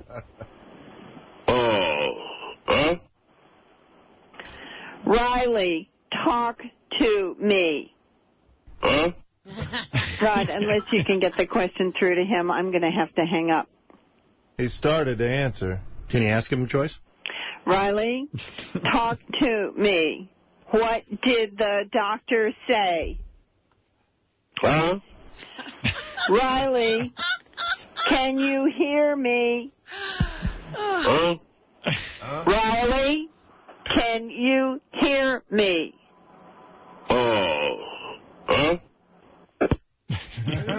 She hung in there. She really wanted that interview. Wow. A lot of these authors, it's hard to get interviewed, you know. They want to sell books. Very difficult. There are a lot of books out there, apparently. Yes, Sal. We also have the Evil Dave doing, So we're going to do another call with Riley, Evil Dave, and Pat Cooper, all three of them as guests. We're going to have that for next week? Yeah. All right, very good, Sal. Sal busy working on a triple ha. Fantastic. I said it's going to be fantastic. Fantastic. Son of a bitch. Hey, all right, look, I got to take a break, but I said I got to take a break. Oh, I can't take this guy. Wait till you see David Letterman and you and other people will be used on the But Pat Cooper. All right. He doesn't care. He doesn't care. Let's go to Brian. I said, let's go to Brian before we take a break. Yes, Brian, you're on the air. Good morning, Howard. How the fuck are you? Good. Oh, that Riley's great. Howard, I was just wondering, the guys in the studio, I was wondering if any of them beat off to your significant others, like does Artie off to Beth? Well, I'll be honest on my part. I'm going to be honest on my part. I don't recall ever beating off to anybody on the show's girlfriend or wife. Now, I got to imagine Artie's beating off to Beth. Or Gary, possibly. I don't know if everyone would be honest about that. I'll tell you what. I'm going to give you something that's kind of unique, and I thought long and hard about this. I might have jerked off to Beth before she started dating Howard. I'm going to tell you why. How's that possible? I'm going to tell you why. Riley, All right, go ahead. I will tell you why if you give me a second. Motherfucker. Beth was in a film called Flirting with Disaster. Is that not right? That's right. Okay. Now, the scene... The two sisters, yes. the identical twins or something. Now, I saw that film in Los Angeles, and I thought that scene, I thought they were like when they show up, just the way it was done, when they show up, they're meant to be so sexy, obviously, and they were. It just was. And I know for a fact I jerked off to that scene. You did? So, I remember jerking off. So there you go. I remember, you jerked off to Beth. Yeah, but, it's funny, and I didn't put two and two together. I jerked off to the two of... There's an actress who played her sister. That's right. I jerked off to the two of them, and so I had to have jerked off to Beth. That's right. Where'd you shoot your load, Artie? In California. The load is still there. Jason claims he jerked off to Marlo Goodstein. Oh, really? Yeah. Oh, my... Marlo's a very attractive girl. Marlo is very attractive. Very sweet. She is, but you know... I mean, that's before she had the baby, of course. Interesting. Jason, is that true? Yeah, it's true. Oh, wow. Everybody will. When did you jerk off to Marlo? Oh, I don't know. A few years ago. Sorry. Why is that? Don't tell me that doesn't make you happy, asshole. I told you how hot I found it before.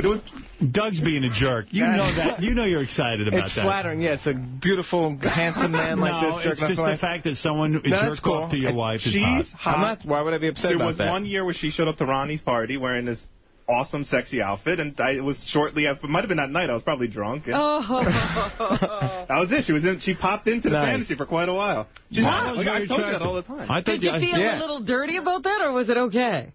I didn't feel that dirty. I always thought Marlo was too attractive for Doug, actually. You think so? Yeah, too good for you. I think Beth's a little, Well, we all know that. Come on. Who hasn't said that? This is very awkward. I jerked off to Jimmy Florentine. Oh. Cool. I think Sal jerked off to me. I don't know that at all. I think Benji probably jerked off to my wife, too. You do? You know, he always tells me. Benji? He always tells me how hot she is. This is who actually comes to mind kind of recently. Is I jerked off to Gary's wife. Oh, really? Very nice. Well, she's an attractive woman, Mary Delabate. She is very attractive, but I never thought. I saw a photo on the internet of someone that looked like her, and I thought, is it possible it could somehow be her? Because it was like a woman advertising looking for sex. I know it wasn't. But the idea of it helped fuel the fantasy. Got to me, yeah. All right, Richard, who haven't you jerked off to? I jerked off to Mr. X.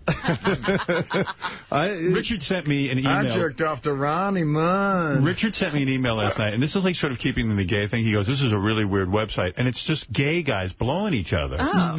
But they're dressed in, like, costumes. Yeah, I know. But I mean, like, your Halloween theme. Yeah. But you're always sending me gay shit, man. But didn't you got to admit, you saw that and laughed, You want to know what I did? I went on. I got so fucking disgusted that you sent it to me. I just logged right off, and that was it. I closed it right away. I was so fucking mad.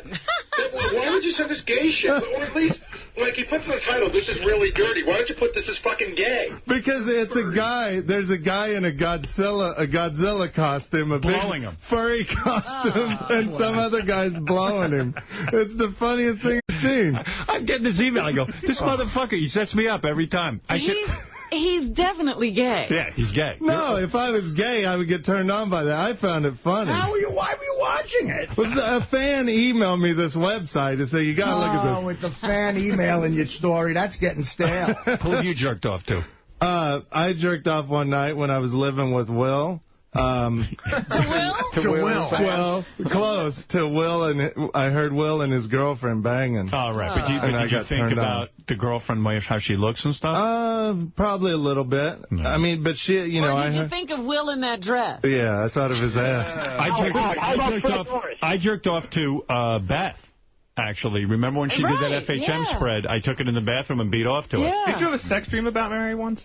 About Mary Delabate? Yeah. I like the way Mary Delabate looks, sure. But did you ever do that to Jackie's wife? Did you beat off to Jackie's wife? No, I honestly have I think, like, Fred's wife's attractive. I find her very sexy, sensual and stuff, but I've never beaten off to anybody significant other. I haven't, and I would admit it in a second. I would love to tell you. I always will tell you the truth. Because you used to come on to Nancy all the time. Yes. You used to flirt with her outrageously. I didn't dream about her. I just said I'd like to fuck you. And we used to send each other dirty emails, and she said, I want to fuck you. There's nothing better than finally dating or banging a chick that you jerked off to? Like, I jerked off to Dana for about a month and a half. You're kidding. Yeah, and I was into her big time, and then finally getting to date her. Like, that's amazing. That's a touchdown. And Howard, do you get... Are you honored that guys, like, whack off to Beth's pictures? No one here is copping to it. I was going to say, I thought you were going to say, is he honored that guys whack off to him, like you and Sal? Well, Sal does, yeah. Sal whacks off to me, and I am honored, actually. But you have to know that hundreds of guys out there are, if she's in FHM, hundreds of guys are whacking. Does that make you proud? Yes, it does. I like that. I like to hear that guys are whacking off. Yeah, it's a compliment. That's right. You bet. That's why I said to Doug, what, are you going to be upset with Jason because he whacks off to your wife? I mean, that turns me on. So any of your friends' girls, have you ever done it? Any of my friends' women. Rebecca Romaine? I've never whacked it to Rebecca. I don't think I have. Honestly, I haven't. No. I don't think there must be. I'm thinking. Who have I whacked off to? Ross's wife? No, I haven't whacked off to Melissa. Melissa was over my apartment the other night. Looked terrific. Yeah. Beth and Melissa went to a movie premiere with Jane Notar, and they were being called Charlie's Angels. A lot of guys. I heard all the stories of all the guys that came on to them. A guy came over and said, I can't stop looking at you girls. You're the hottest girls. I mean, I heard every story. I told you about the time. I think it was Artie's. It was some premiere of something around here. And Melissa came over to say hello to me, and she was dressed very nicely that evening. Wow. And she walked away, and these three guys turned to me, and they said, who was that? And I said, that's Ross Zapin's wife. And they go, man, look at the tits on her. And I was like, don't talk about my friend like that. Welcome to Guyland. Yeah. Wow. Well, no. So, does anybody here want to cop, Fred? I've jerked off to several of Tommy Lee's girlfriends. There you go. Fred, have you ever jerked off to any of the wives or girlfriends? Have not, will not, won't do it.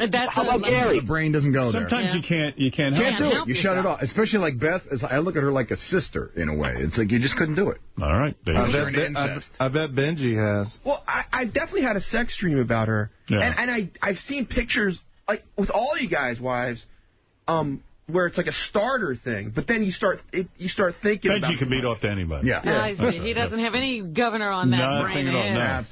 I've beat off to Robin a lot. That's real, right? That's not a bit on me. I swear. Before, what do you mean, you beat off to just thinking about it, or you have pictures of it? Mostly before I worked for the show, because now she's like a coworker and kind of a friend. I know she doesn't feel the same way about me, but it really sucks when you get to know a woman, isn't it? Well, I love Robin, and you know, I still would jerk off to her, but it was mostly a fantasy before I worked for the show. That you were fucking I requested that he stop. Right. Has anyone jerked off, and be honest, has anyone jerked off to interns on a regular basis? Oh, God. I got to hear I got yelled at for this, I think, by Tom. I don't know what I was thinking by admitting this, but I once jerked off to, in my mind, I had the interns doing each other. I had these two interns fucking each other. And they were still interns. I totally jerked off to that. That's not against the rules, is it? It's not real. I guess you shouldn't talk about it while they're still on the staff. Yeah, that might have been wrong. But I've never gone to, like, the guys are out there like, oh, you must have jerked off to Beth. For me, in my mind, I don't know why. It's a weird line to cross because she's yours. I thought you might have, because you always hung her calendar. Yeah. I mean, you have calendar pictures of her. But I put them up there, like as a tribute to her. Because but no, I never have. I swear to God. Wow. I'll tell you, if anybody on the show, the one that I would say would be the closest that I never have done it, would have probably been Dana. Dana's like my type. I think really what I did was ruined it for guys to jerk off to my girlfriend, because when you think about me fucking her and stuff, it ruins it. Well, the other thing is like I look at Beth and I go, me and Beth, even in a fucking fantasy, there's no way that's ever going to happen. Do you know what I mean? It's funny that how I remember specifically jerking off to the blondes in that movie. And I was probably even on a date. I remember being taken with the blondes in that movie, too. There's Gary jerking off if you look at your TV camera. There he is. What about Sal's wife? Anybody go there since all their troubles? Especially after her last visit. I did until I heard her yell at him. Well, there you have it. Like, since I've broken up with my girlfriend, now I jerk off to her. I understand that. Yeah. I understand that. It's great. That's true. Sometimes, even like, I've jerked off to a lot of one-night stands. Me too. Yeah. There's one girl that I always go to in my mind when I jerk off. Yeah. One-night stand. Jackie used to call that the back pocket fantasy. That was like when you're in a rush and you need to finish, you reach in the back pocket, and you go right to... Everyone's got one. You bet. Can I ask Gary a question real quick? Yeah. So, in your new house, like, are you still jerking off on the computer and, like, sneaking around and stuff? Do you still have to run to the toilet when you finish in your new house? I want to know. Did you put the toilet closer to the... I should have put a toilet in the office. Let's put it that way. Yeah, I mean, what do you do now? Because in your old house, you used to run into the bathroom to jerk off. I still do. Yeah. I still do. Because I got dogs and kids and the wives. whole house is full of and the other thing is, like, we have the neighborhood, like, there's kids in and out of the house, like, they don't even knock. So. Hey, how come Sal's in serious pain in your office? What happened, Sal? What? I know something happened to Sal. Why is Sal in serious pain? I don't know. He's in Gary's office. Flash the camera on. I want to take a look. Did he hit something with that? I don't know. I'm just laughing, thinking of a neighborhood kid walking in on Gary jerking off. What did you do now? Turned around like an asshole. I banged my knee on Gary's file cabinet. I felt, it's killing me. Oh, because you're wearing the mask? Yeah. When you Between put on breaking my mask, yeah. Oh, that's so terrible. Yeah, right. God's telling you something. Gary must be really upset. I got to take a break. We're going to come back. We're going to get the guys in here. Robin's going to do the news. We have so much to get to. And, Brian, I'll speak to you later. Thank you, Howard. Thank you.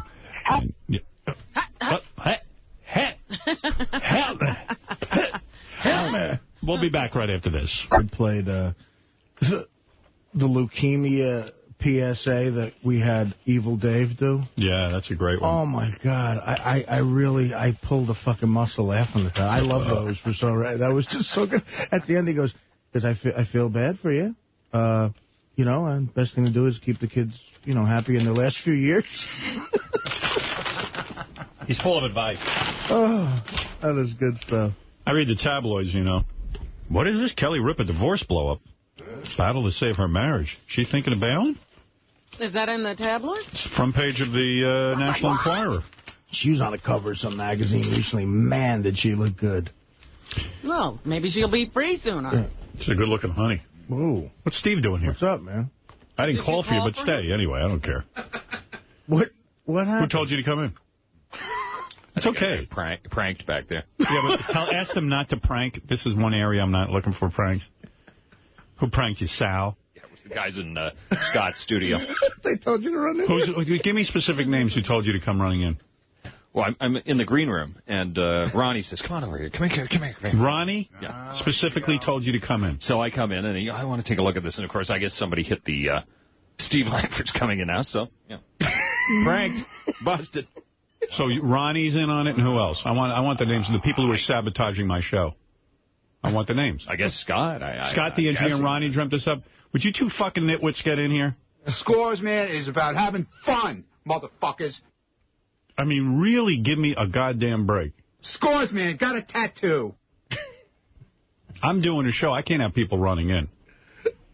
I'm Scores, man, what is this, a practical joke? I'm going to fucking fire both of you assholes. Oh, God. I'm in there fucking fighting to keep you fuckers I told here. you'd be pissed. What is I got to say, they ran this by me. And we asked Roddy, what are you fucking doing out there? We did that. We were talking to Artie. I asked Artie what he thought of it. Thought it was funny, that's all. It's not funny to me. And he thought it was a great idea. It's so difficult to do this show. You have no fucking comprehension from me.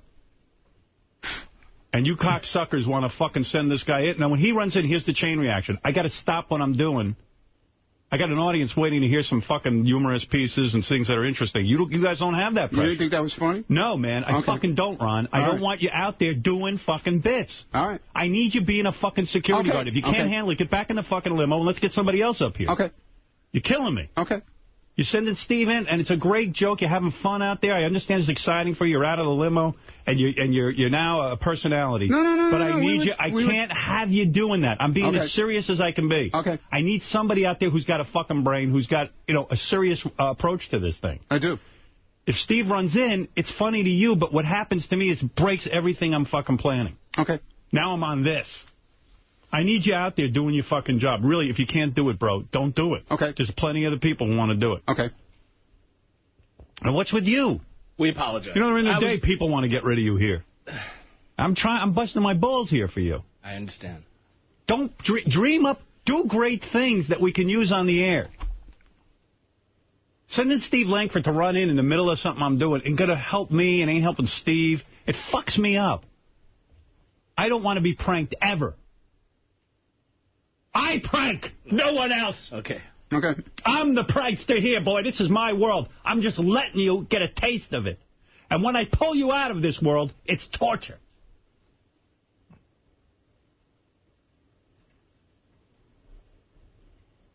Give me a fucking break. I hate fucking work. And then when I'm pranked by my own people, it sucks. Okay. Yeah. I'm telling you, Ron. I say I'm sorry. What are you fucking doing out there? Think about how to keep order out there. I do. So when I walk out of here at the end of the show, nobody bothers me. Nobody That's what you bothers should be you. concentrating. Nobody No, bothers you. people bother me. I'll tell Tim not to bother me anymore. All right, good. Tell Tim, tell Doug Goodstein, tell everyone. That's not funny. I have to say, they told me about it. I said, I think it's funny. Well, it isn't funny. They thought that it was a prank on Steve, not you. No, it's me. I got to deal with Steve running in here. Right. I'm trying to fucking organize things. I understand. It sucks. It's not funny to me. It just, all it did was interrupt. I was about to talk about Cindy Crawford. So then Steve comes running in. Now I got to switch, I got to switch gears. Maybe you're fucking against me. I don't know. Maybe you two fucks are so jealous of me that you can't fucking function out there without figuring out how to fuck me up. And I don't blame you for being jealous. No, we're not jealous. Being me is better than being you. It I sure can tell you is. that right. You're goddamn right. So stop it. Because I want to continue being me. I'm not going to let you two fuckers fuck me over. That's it. It's bullshit. Okay. Okay. It's not funny. It's not fun. I'm too nice a fucking guy. I'm telling you right now. No one fucks with my show. No one. You're gonna fuck. You two are gonna fuck with my show. You think you're that fucking good? Let's fuck with each other and see who wins. I can fuck too. I can fuck. Who's the better fucker? We'll see who fucks better. I mean it, Robin.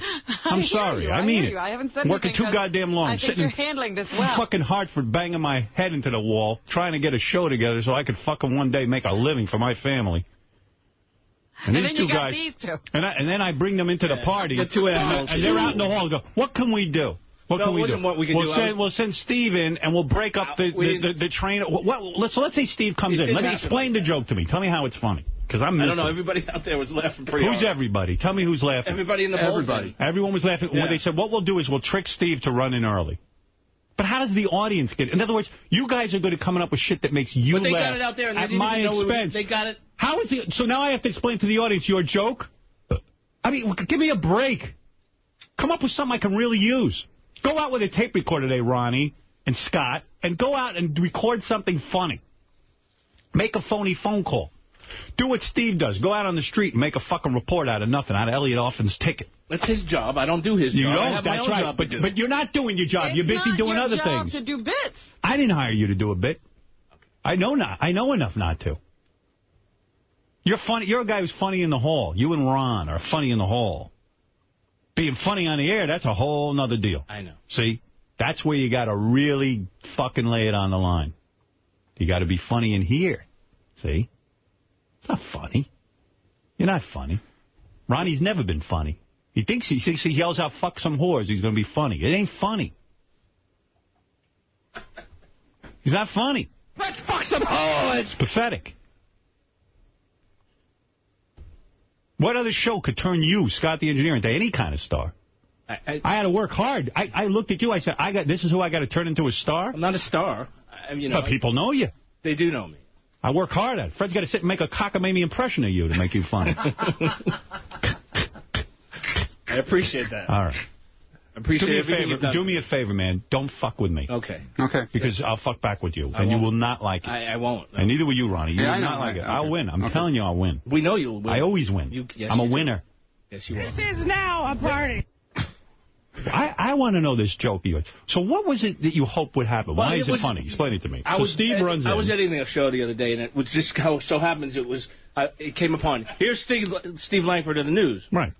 And Ronnie cracked up, and we both cracked up, and we just, at the same time, we both thought, if this played and he heard it, I was playing it, and if he heard it by accident and just ran in, would it be funny? To you, too. But how does it benefit me? You're here to benefit me. The only reason I have you here and Ronnie here is to make my life easy. And we tried. So you made my life more difficult today. We apologize. Yeah, we apologize. No, you made my life more difficult. I am sorry. You didn't. Who did you make laugh? You and Ronnie? First of all, honestly, I don't want Ronnie talking to you. I want Ronnie doing his job in the hall. That's what I've been trying to say. Enough with Ronnie, the scores man, or headquarters man, whatever the fuck it is this week. And enough with you. I mean, I want you doing your job. I am doing my job. You know? I mean, yesterday, what was late? The bit you were supposed to put in Robin's News? I'd rather you concentrate on that. The reason for that, it was a clip. You were busy with Ronnie. No. Listen, I don't want you even talking to Ronnie. You're forbidden to talk to Ronnie.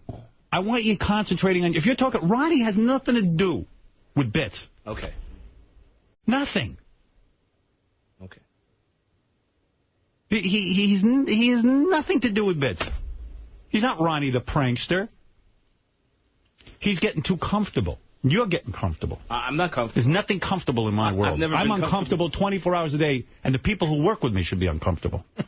No one should be comfortable. We're uncomfortable now. Good.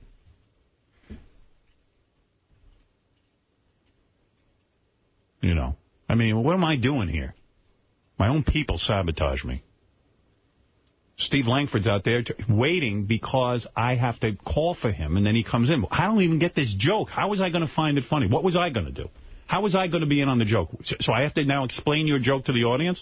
Explain this to me, this humor of yours. I don't get it. Maybe I'm old-fashioned. Maybe you guys are cutting edge. Maybe you two should go off and do a radio show. We're going to have our own show. Yeah. Maybe that's what you should do. Maybe I'm holding you back. I know who gets Be my guest. You, the Ron and Scott show. Sounds familiar. And you could do bits. You could have guys run in on your show while you're supposed to be doing something else. Okay. Yeah, that guy's cracking up. You guys are a comedy splash. Everything's a joke. Joke's on Steve. Joke's on me. Everyone's laughing. You guys are unbelievable. I don't even get the joke. Do you, Robin? No, I don't see how it was supposed to be funny. Steve walks in, he's confused, we're confused. That's not funny. I don't know. Now I'm explaining. Now, of course, I've probably turned it into something funny. See? That's my job. Whatever you clowns come up with, I'll turn into funny. You fixed it. I fixed it. Yes, See? Ronnie, you go home. Well, it actually turned out to be good, didn't it? Hey, we got to do this again. Look at how good it turned out. It turned out horribly for me. I mean, I had something very funny planned for this segment. All right, thanks. Thanks for the help. If you can help me in any other way, let me know. Or just surprise me with it, because I trust your comedy instincts. Because Scott's known around here for being funny. And Ronnie's a scream. I can't tell you how many people come up to me and tell me how funny Ronnie is. You have missed out because you didn't realize how funny they were. Oh. And all this time they've been sitting around wasting their talents. Being engineers and drivers. Hey, Joe. Hey, what's going on, Howard? Hey, now. Hey, now. What brought up your ass today? Now, you got to understand something, Joe. I'm sitting here doing a show, and Ronnie and Scott are in the halls figuring out how to jerk me off. I can't have that. Yeah, but was it that big of a deal? Yes, I'm in here preparing for my next segment. Everybody's on the chopping block all of a sudden. No. Wow, oh boy, if you don't get what I'm talking about. He doesn't understand that this would escalate. If you let this go, that it would be more and more of this going on. It's not even, it does me no good what they did. In other words, I've got to explain out of the audience why Steve is in there. And then they wanted to hear me say to Steve, hey, Steve, you shouldn't be in here now. Throw Steve out. You know, I don't understand. You know what part of the problem is? I can't have anarchy here. One of the things is you just smack on the hand every now and then, and the guys take it. This show is actually, what am I going to do? And then if I fire everyone, well, what are you going to think of me? The show is actually important to me. Believe it or not, I take it that seriously. I would imagine that's why I'm successful. Absolutely. It's important to me that you are a fan of mine. Believe it or not, I actually like my fans. I respect them, and I respect the fact that they demand a good show from me. My fans were kind enough to follow me to pay radio. So I have a bond with my audience. I know where my bread is buttered. And if I'm in here trying to do a good job, and I got guys in the hall sabotaging me, I gotta erupt. See? Because my fans demand it of me.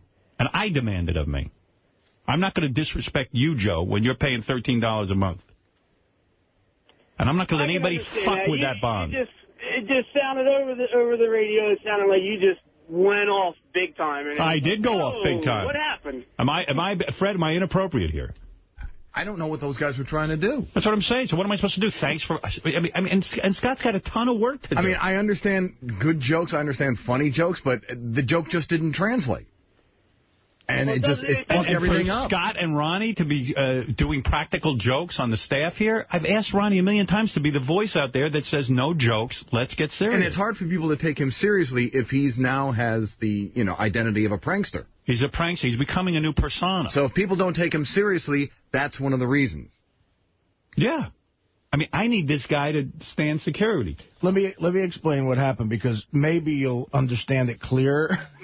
And I hate when people do this to me. Sometimes they'll come to me and they'll say, do you think it'll be funny or if that. So they call me into the... Go and ask Artie what's funny. If they call me into the studio and they're, cracking up over this idea. And they explained it to me that they were going to play that fake intro and have Steve Langford run in here. And that requires work. Right. And I said, well, listen. I said...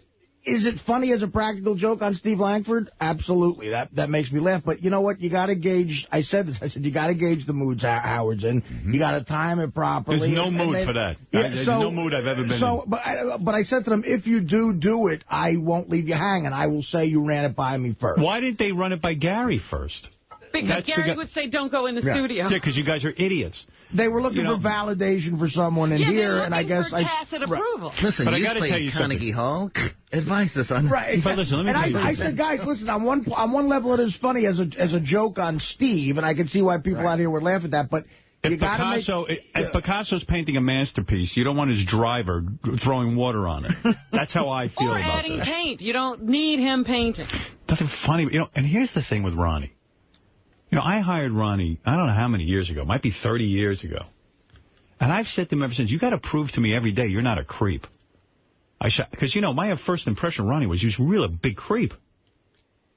He used to write me, he wrote me a note in big block letters, like almost in crayon. Yeah, I can't believe he works for... I know. And I said, listen, I'm still trying to erase that first letter you wrote to my house. I'm a big fan, and I will be your friend, and... I mean, it was the worst note I ever got from somebody. It was the creepiest thing I ever got in the mail. I said to my wife at the time, I said, gotta stay away from this guy. I got one limo ride from him, and now he's writing me letters. Yeah, but now he drives you all the time. How does that happen? He had a good price. Hey,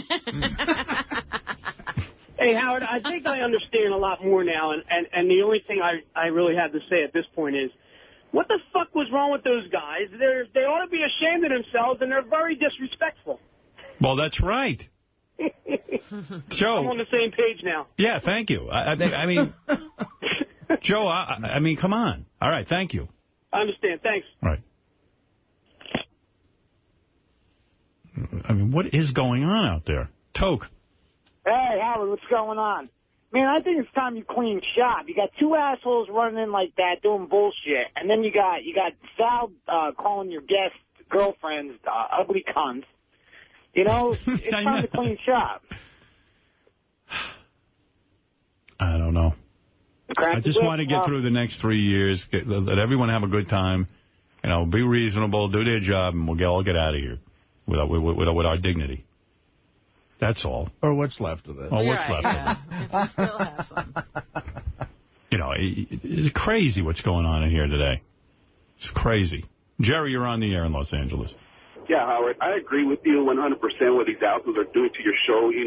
From day one, you're trying to do a good show and make us laugh and keep us happy. And these assholes go in there and fuck with you? Yeah, I mean, I'm trying to keep their jobs. They're goofing on you. What the fuck? They ain't got nothing better to do?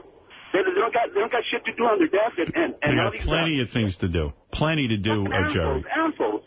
You know what? Take them outside. Put them on the fucking unemployment line. See if they're fucking happy about that shit. Thank you.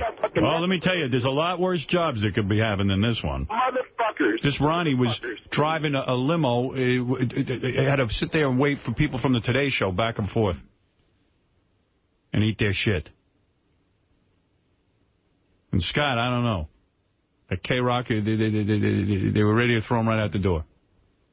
I wouldn't allow it. I stood up for my man. Johnny Mo. Yo, Howard, Johnny Mo, big fan. I think I want to prank you, too, man. I'm going to pretend you're Imus, and I'll just be a caller. Let the callers start pranking you, too, man. Yeah. Why doesn't everyone prank me? Let's all have a blast. Jack, go ahead. Hey, Howard, you're a genius, right? I mean, I love you, but can't you figure out that fucking Ronnie's got to go? Scores, man. I mean, he's just security guard and a driver, and he's like... Maybe I'm not a genius. It's finally hitting me. I'm not. I thought I was. I thought I was a radio genius. Maybe I'm only an idiot savant. Don't prank me. I'm telling you, there could be something wrong with me. That's what I'm starting to realize now. Yes, Dan. Hello? Yes. This is now a party. Yes, Dan. I work as an insurance adjuster in the auto all day long, and my only bright spot in my life is listening to your show. And today I want my money back from Ronnie, because today was like a downer for him to do that to you. It was a downer for me. I'm shocked. Scores, man, is about having fun, motherfuckers. He certainly is. He's having a good time. I'm Scores, man, damn it. And I'm about getting drunk. I'm about having fun. I'm about having a good time. I'm about meeting girls. I'm about meeting guys. And whoever doesn't like it can go fuck themselves, because that's what I'm all about. I'm Scores, man. That's what he's all about. That's what Scores, man, is all about. And he's about ruining radio shows, too, with his humor. He can add that to the list. He's now about a new thing. Because he's all about being funny. Ha-ha. All right. What is it, Howard? Hey, guys. Hey. Listen, totally get what you're saying, Howard, but like Pat Cooper said, you are the genius of you. Right. You understand what you did with that bit? First of all, the silence that followed your little tirade. They say there's not supposed to be silence on radio. That was radio fucking gold. Well, Howard, I wasn't feeling very golden right there, but I'm glad you enjoyed my tirade. Turn that thing around. Listen to me. But I don't want to turn around their thing. I know you don't. I want to turn around my thing. Listen, make those two guys make you a formal apology a la Sal after the show. I'm done with it.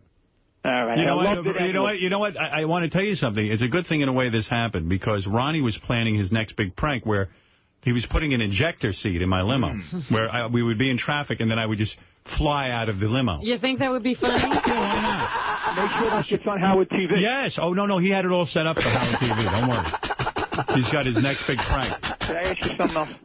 You got that cake for Artie, right, for his birthday? Absolutely, I did. Instead of the cake, because, you're always... What am I going to get him, a diet... treadmill? Why don't you get him one of those celebrity trainers, throw it on Howard TV, get this fucker in shape. Come on. He doesn't want that. He wants a cake. What's a celebrity trainer? I mean, a hot chick? All my gifts for Artie include food. I'm taking him to dinner. Yeah. I got him a cake. Food and booze. How about that trainer from The Biggest Loser, Howard, that hot chick? There is one hot one. You like the blonde, right? Blonde, yeah. Can you hook that up? I would take a hot chick trainer. Yeah, that he'd like. And we'll have the cake together. Debbie, go ahead in Richmond. Hey, I think that today Ronnie's got her funny for the first time ever. No. You think I was funny with what I did with Scott and Ronnie. See? But listen, this might tell you something about me. I also agree with Scott DePace's politics. Okay. The next big stunt they're planning, Ronnie. Do you think that's funny that I agree with Scott? No. I mean, a lot of people agree with Scott's politics. Most of the country voted for George Bush. What am I going to tell you? So did you, though. No, I didn't. No, he did. He didn't. You going to tell me who I voted for? You were in the booth with me? No, you voted for him the first time. No, I did not. You didn't? No. Oh, my gosh. That's the only reason I voted for him, because I thought you did. No, then you're not listening very closely. Now you're being funny. Yeah. Okay. All right. Enough of her. I'm not in the mood. She should get a job of watching people in the halls here. She's got the same logic. The next stunt, they're going to drive a car right through the studio. Right through the wall. A big car. They're out there running it by everybody now. Everybody's laughing at it. Everyone thinks it's funny. Scott has a tape of you going, okay, good, let's drive a car through the studio right now. You know what's weird? I rely on Ronnie to keep weirdos out of the studio, but he's a weirdo. How would he know to keep himself out? What's amazing about this whole thing, too, is if you could have seen how funny they thought it was. I know. Like, in the difference in... it's so not funny. It's a 180. I mean, but... It's not even fun. It's like yeah, okay, you two thought it was funny, but, like, no one else knows. Well, your point... It's not even well conceived. Where you're right on the money is it's funny as a practical joke back there. Right. But they're doing their own show out there. I told Ronnie I don't want him doing a show back there. Right. I don't need a show in the hallways. The show's in here. Anything that goes on in here. He's doing a show out there for nobody. For Scott the engineer. Well, that's why he finally had to invade the studio. Nobody's getting all of his humor. Yeah, you know what? He's being ignored out there. Right. Boy, if that isn't a cry for please put me on the air. Hey, Ronnie, why not release rats in the studio? That would be funny. I mean, wouldn't it be funny to hear us all scream? Did you want me to get the rats around? Seriously? Audie, what do you think of that? Honestly. It's hilarious. We're the new comedy writing team.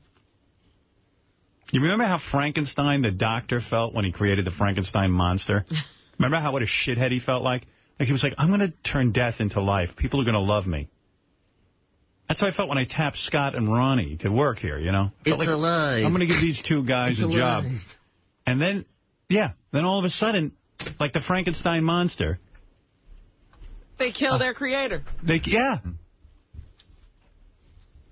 What? It's just funny, you know how Boy, am I an asshole. I'm an asshole like Frankenstein. You know how shit rolls downhill? Yeah. So, you know, you just pummeled Scott for 20 minutes or whatever. One of the interns just went in to ask to borrow a set of headphones to the Rapper Show, and he yelled at her. Yeah. See, now that's ridiculous. No, if he had been doing his job, he wouldn't be yelling at anyone.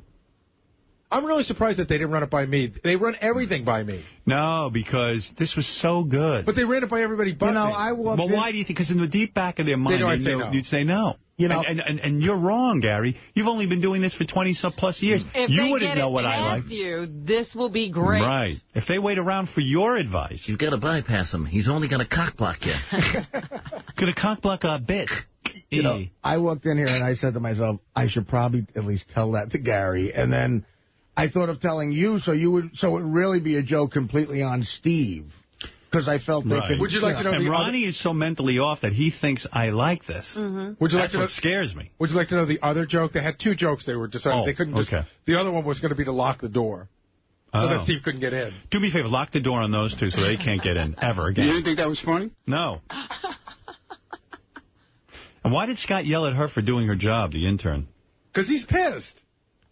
I'm not saying it's right. Because she's doing her job. She was totally doing her job. The one guy I rely on to keep the fucking mental cases out of here is Ronnie. And I realize I can't trust him. You gave the keys to the inmates. Yeah. Look who I got watching the door. I really wasn't yelling at her, but my intern did the same thing I did to you. So he did something that didn't run by me. I see. So all right, good. That's what I was yelling at. Okay. Thanks. Thanks for your help today. I apologize. Yeah, how's her hernia doing? Okay? Good. Go walk around. It's hurting more right now. That's right. That's right. I've got a mood hernia. Thank you, Scott. You're welcome. Any other bits you got, please? Yeah, we're coming up with bits all the time, so we'll run them by you next time. I see the running dialogue over in your studio with you and Ronnie. I see the routine. There's no dialogue. I see what's going on. Don't worry, I see everything. I see it all now. It's becoming clear to me, even me. Go ahead, J.D. You planning any bits? No. Well, actually, no. But, actually, no? Actually, Ronnie doesn't really like being told that he's not funny because, like, last time you yelled at Scott, he went into Sal's office and told Sal to just go in there and hold up a sign saying, stupid bald fuck. Yeah, you see, that's what I don't want Ronnie doing. I don't want him encouraging Sal. I just want the guy to be security. I mean, Sal looked at each other and we said, you know, it's not really that funny. How long was Ronnie's class that he took? 16 hours? Did that also include comedy? I mean, this is the second time it's happened with Scott. Scott messed with my board in the middle of a show over a $100 bet that he wouldn't go in there and touch my board. That's right. This is the second fucking time. What was that story? Oh, you remember that? Well, I'm sitting here doing the show one time, and Scott, in the middle of the show, starts coming in and touching shit on my board. Right. And then we discovered he had a $100 bet. And I said, I said, Scott, what are you doing in here? I just stopped the show. He interrupted the show. He goes, there's a bet that I wouldn't touch your board for $100 and I could make $100. I said, get the fuck out of here. I mean, it's just all these fucking guys out there who are lonely. Well, any of it, and they want my approval so bad. It's like they're dying for it. So to win way less money than he makes at his job, someone bet him to fuck with his boss. Right. And maybe get, so for $100, he would have lost his job anywhere else. I mean, because that technically you're fucking with your boss, which could get you fired. Yeah. Well, that's what we had to explain to Scott that day. Ralph, you're on the air. Yeah. You know. Hey, part of the problem is I think Ronnie forgets what his job is. He's all caught up in the scene over there. Oh, he's all impressed with himself now. He knows the interns. He's got friends. I mean, it's a whole life. He's doing the Ronnie show. You know what you should do is to remind him. I should put him back on a bread route. Yeah. Well, to remind him what his job is, you should make him wear one of those limo driver outfits with the hat and those puffy pants and stuff. Right. Make him sit around in that. Then he'll remember what his job is. Got it too good by me. Douchebag. Thank you. And Scott doesn't learn. He's got a whole other problem. He did it. He did that once already. Yeah. Fucking idiot. He's a dope. With his hernia. He can hardly move. He can't lift anything. He's got a hernia. His own balls hate him. I'm at death's door, but I have time for one more sight gag. Yeah, I called him a week ago at his house to check on him how his hernia was. And he goes, I'm in so much pain. But now he's Mr. Jokester. Yeah. How much did you dread making that call that day? Oh, are you kidding? I put it off 2 days. Well, we're happy to know his comedy chops are back. Well, laughter is the best medicine. Yeah. All right, thank you, Ralph. Right. You remember those? You know those things on Saturday Night Live? A moment with Jack Handy. Did you ever do those things? Yeah. You know what kills me, Artie, Robin, Fred, Benji? All right, Benji, I'll talk to you. I got to get off the air to go meet with Mel because of, major stuff that's going on here. Right. And now I'm late because of their You're bit. late for Mel Karmazin? Yeah. Oh, all right. What's his name again? Steve Langford, come on in here and do your report. I was going to tell you about Cindy Crawford getting angry at a signing, but I guess the bit was more important. Hi, Steve. I'm sorry. I don't know what that was about. I hope there's an investigation. Well, Steve's probably all over. I think Shuli's doing it. All right. Just some of the stories we're working on in the Howard 100 newsroom. Artie Lange's publisher telling Howard 100 News his book will include things he's never dared to say, even on the Stern Show. Oh. Julie Grouse saying Artie's book to reveal more complex, poignant, dark stories than you'd ever expect. What could be darker? What are these, the basketball diaries? What could be darker than Artie being, semened on? Or in a pig outfit. I'm leaving that one out. Snorting cocaine. Well, that was kind of funny. I mean, jizz on him. You got darker stories for the book? There's a chapter called I Jizzed on. There's one or two that... you haven't said here? Yeah, I don't know. And I don't know if they're going in the book either, by the way. You don't know if you want anybody to know that. Exactly. When you write a book, you get sort of like this thing like, gee, I've got to reveal myself. Pressure, it's right. pressure. Yeah. I mean, I wrote Robin. The next thing I open a book, she's stomping on my face. I said, what is this? She's getting fucked in the ass in a bathroom somewhere. I mean, I was like, what are you doing? She was like, well, I have to be honest in my book. Meanwhile, now she's like, what the fuck was I thinking? Robin's book was revealing. Yeah, it was. For crying out loud. So just be careful when you write that book. Yeah, no, I know. We'll see what happens. Next thing I know, I'm beating off on the internet to a guy because of a book. Yeah, really. What was that? I don't want to talk about it. I went on to research this computer sex. Yeah. And this hot chick, I started. Oh, that's right. I ended up beating off and finding out I was a man. Oh, he's like, she's gorgeous, and it turns out to be her husband. Yeah. You know what I found interesting? Turning him on. I found interesting about your book, or I don't know, like when your opinions about entertainment. Like I remember the list of comics that you like, stand-ups that you put in there. I know I like. You don't remember the beating off to a guy? You blocked that out. As Howard being one of my heroes, I think I blocked that out. All right, what else you got there, Steve? So Too Fat to Fish by Artie Lange expected in early 2009. Also on the Artie beat, Artie's assistant Ted. He says it hurts being forgotten. Ted not included on the massive Stern Show Secret Santa list. Ted joking, we think, that he'll just have to take the day off work when the holiday gifts are exchanged on the show. Wow, that's a good point. Did you hear that there were a few people left off the list? Doug Hurwitz was left off the list?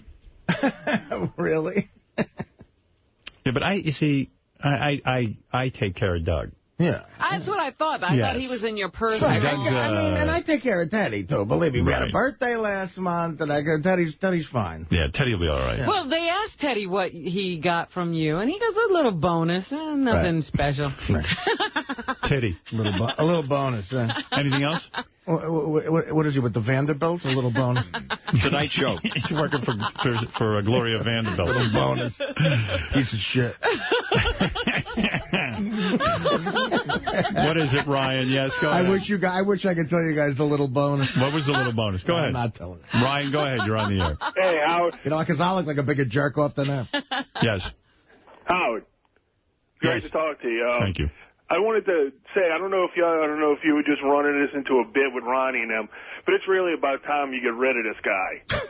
I mean, how much more, stuff like this and just the constant stupidity with all his, let's go fuck some whores. I know. I'm really aggravated. I can't tell you. Bobo, yes. Hey, how you doing there, Howard? Looking back on the last 20 years, you never even heard of Ronnie years ago. He was just this because he was always in a limo. Now he's grown into a monster. Yeah, well, because I put him up here to be a security man. So he gets to hang out. He's like in show business. He's hanging out in the halls. He's, losing weight. He latched onto this Lonnie from Scores, and he became a whole thing over there. Right, the whole character, yeah. Yeah. So it's it's a whole life for him now. He's a whole new guy. Yeah, it's too much free reign. Now he comes to the show when he wants. Yeah, I mean, and for him to feel free to just send a guy in here early, it's amazing to me. He's the guy who's supposed to keep people out. Exactly. You know what I got to say? You really should be mad at me, too, Howard. I can't let them... They would not have done that without me saying you should try it. I mean, I'm not the producer of the show. Believe me, Artie, you should say to him, I'm not the producer. You in hindsight, that's what I should have said. So I take a lot of heat for that, too. But they were apprehensive about it. And, if I didn't open up my yappy mouth, they wouldn't have done it. But Howard, could it ever get to the point where he just pushes your buttons and you just flat out fire him? Could you ever see yourself doing that? Sure. You really? Yeah. I could see me doing that. Thank you, Bobo. Oh, okay, man. Right. I think I'm going to give Ronnie some of my Subutex. I could see me doing that. Anything else, Steve? Tonight Show announcer Stuttering John releasing a trailer for the new movie he allegedly wrote, produced, and stars in. The trailer for One Too Many, of course, begins by saying you might know John Melendez from The Howard Stern Show. The premise for the movie, a guy who wants as many girls as he can get his hands on, but gets to keep the girl he loves. Mm-hmm. Why is he John from The Howard Stern Show now? Isn't he? Yeah, well, I'll tell you how deep it goes. Because the Tonight Show doesn't give him any kind of notoriety. He was somewhere the other night at some function here in New York, and there were pictures of it on Wire Image, and you know what they put his name as? What? John Stern. Oh, stop. Yeah. Oh, that's crazy. John Stern. Wow. It's true. You think he goes by that? I don't know, but in Wire Image is written in John Stern. I'm wondering if Robin, if when you saw Jeff Ross, he told you about this. I had lunch with John recently, and do you know his best friend in the movie is played by Jeff Ross. Well, Jeff didn't tell me he was in the movie. Yeah. He was telling me how good it was. Maybe he's trying to keep it a secret. Right, and Jim J. Bullock is in it. I heard that. Right. Great. Well, I wish him luck with it. What else you got? And coming to Howard 101, the Iron Sheik Show. Monday at 7 Eastern, co-host Shuley will take calls with the Iron Sheik and talk about the wrestling legend's illustrious career. All right, real good. If you see Stern-related news, we want to know about it. Call 877-33-SIRIUS and choose Channel 100 for the Howard 100 News tip line, or email your tip to howard100news@sirius-radio.com. All right, thank you, Steve Langford, and I appreciate your Howard 100 News team doing this report. Let's get over to John Hein. John, what's going on your big wrap-up show today? Oh, really quick. Pat Cooper may not be able to get it up for his girlfriend Joanne, but the bigger question was, is he ready to be roasted? We'll talk about Pat's appearance and the energy he has for being 78, his concern for Howard's health, and disdain for comics who bring paper to a roast. Plus, we'll see how everybody thinks Levy, Shuley, and Sal fared when they tried to roast Pat. All right, that's a full agenda. And speaking of Bob Levy, he confessed that managing the Killers of Comedy has finally gotten to him and leading him down the road of sobriety, and we're wondering if that means the end for his comedy circus. We'll explore why Gary gets so upset with Bob. If anyone could follow what they were arguing about, should Bob keep things going on the road in order to support Beetlejuice's family, Gary the Retard, and the livelihood of the Iron Sheik? Plus, the rivalry between budding authors Eric the Midget and Artie Lang, Ross Zapin's Springsteen set list emails, who's jerking off to whose significant other, Artie's 40th birthday and the 25-pound cupcake Howard got him, the comedic genius of Scott and Ronnie, and everything else that happened on today's show. All right, there it is, John Hein and the wrap-up show at 11 o'clock today. Yucko wants to sing Happy Birthday to Artie. Go ahead, Yucko. Hey, first I want to see how I can get booked on the Scott and Ronnie show. Hey, Artie, happy birthday. I'm a fucking clown, all right? Happy birthday, fuck you. You work for a dirty Jew. No. You fat tub of well shit.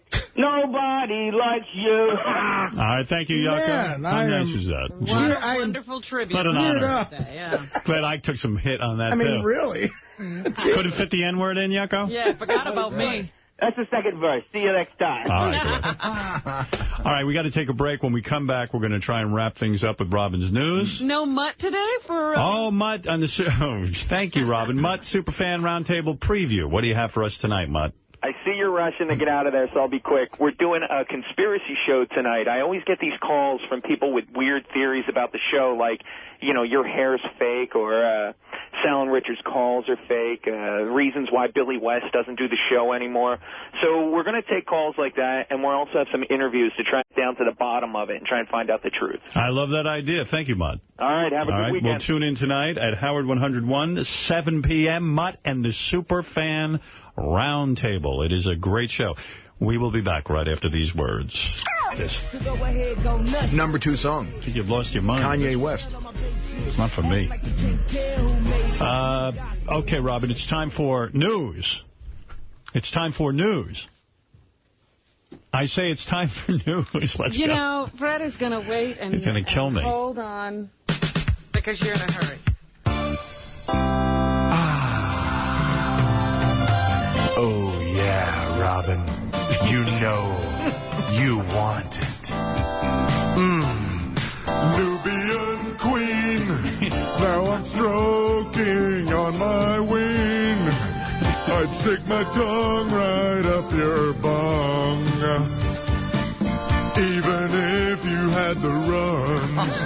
He really does love you. He comes up to me and says, I'm doing an interview on Howard TV. Robin comes up behind me, and she starts hugging me. And really, and he goes, have you ever felt that?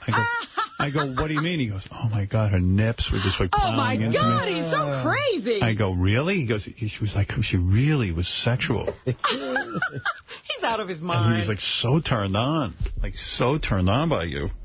He's such a silly person. You can't even hug him. Robin's very romantic. Yeah, right? We were in a French restaurant the other night. Instead of a tip, she blew the guy. Wow. They made her day, here's your tip. Saved you money, Jimmy. Ton of money.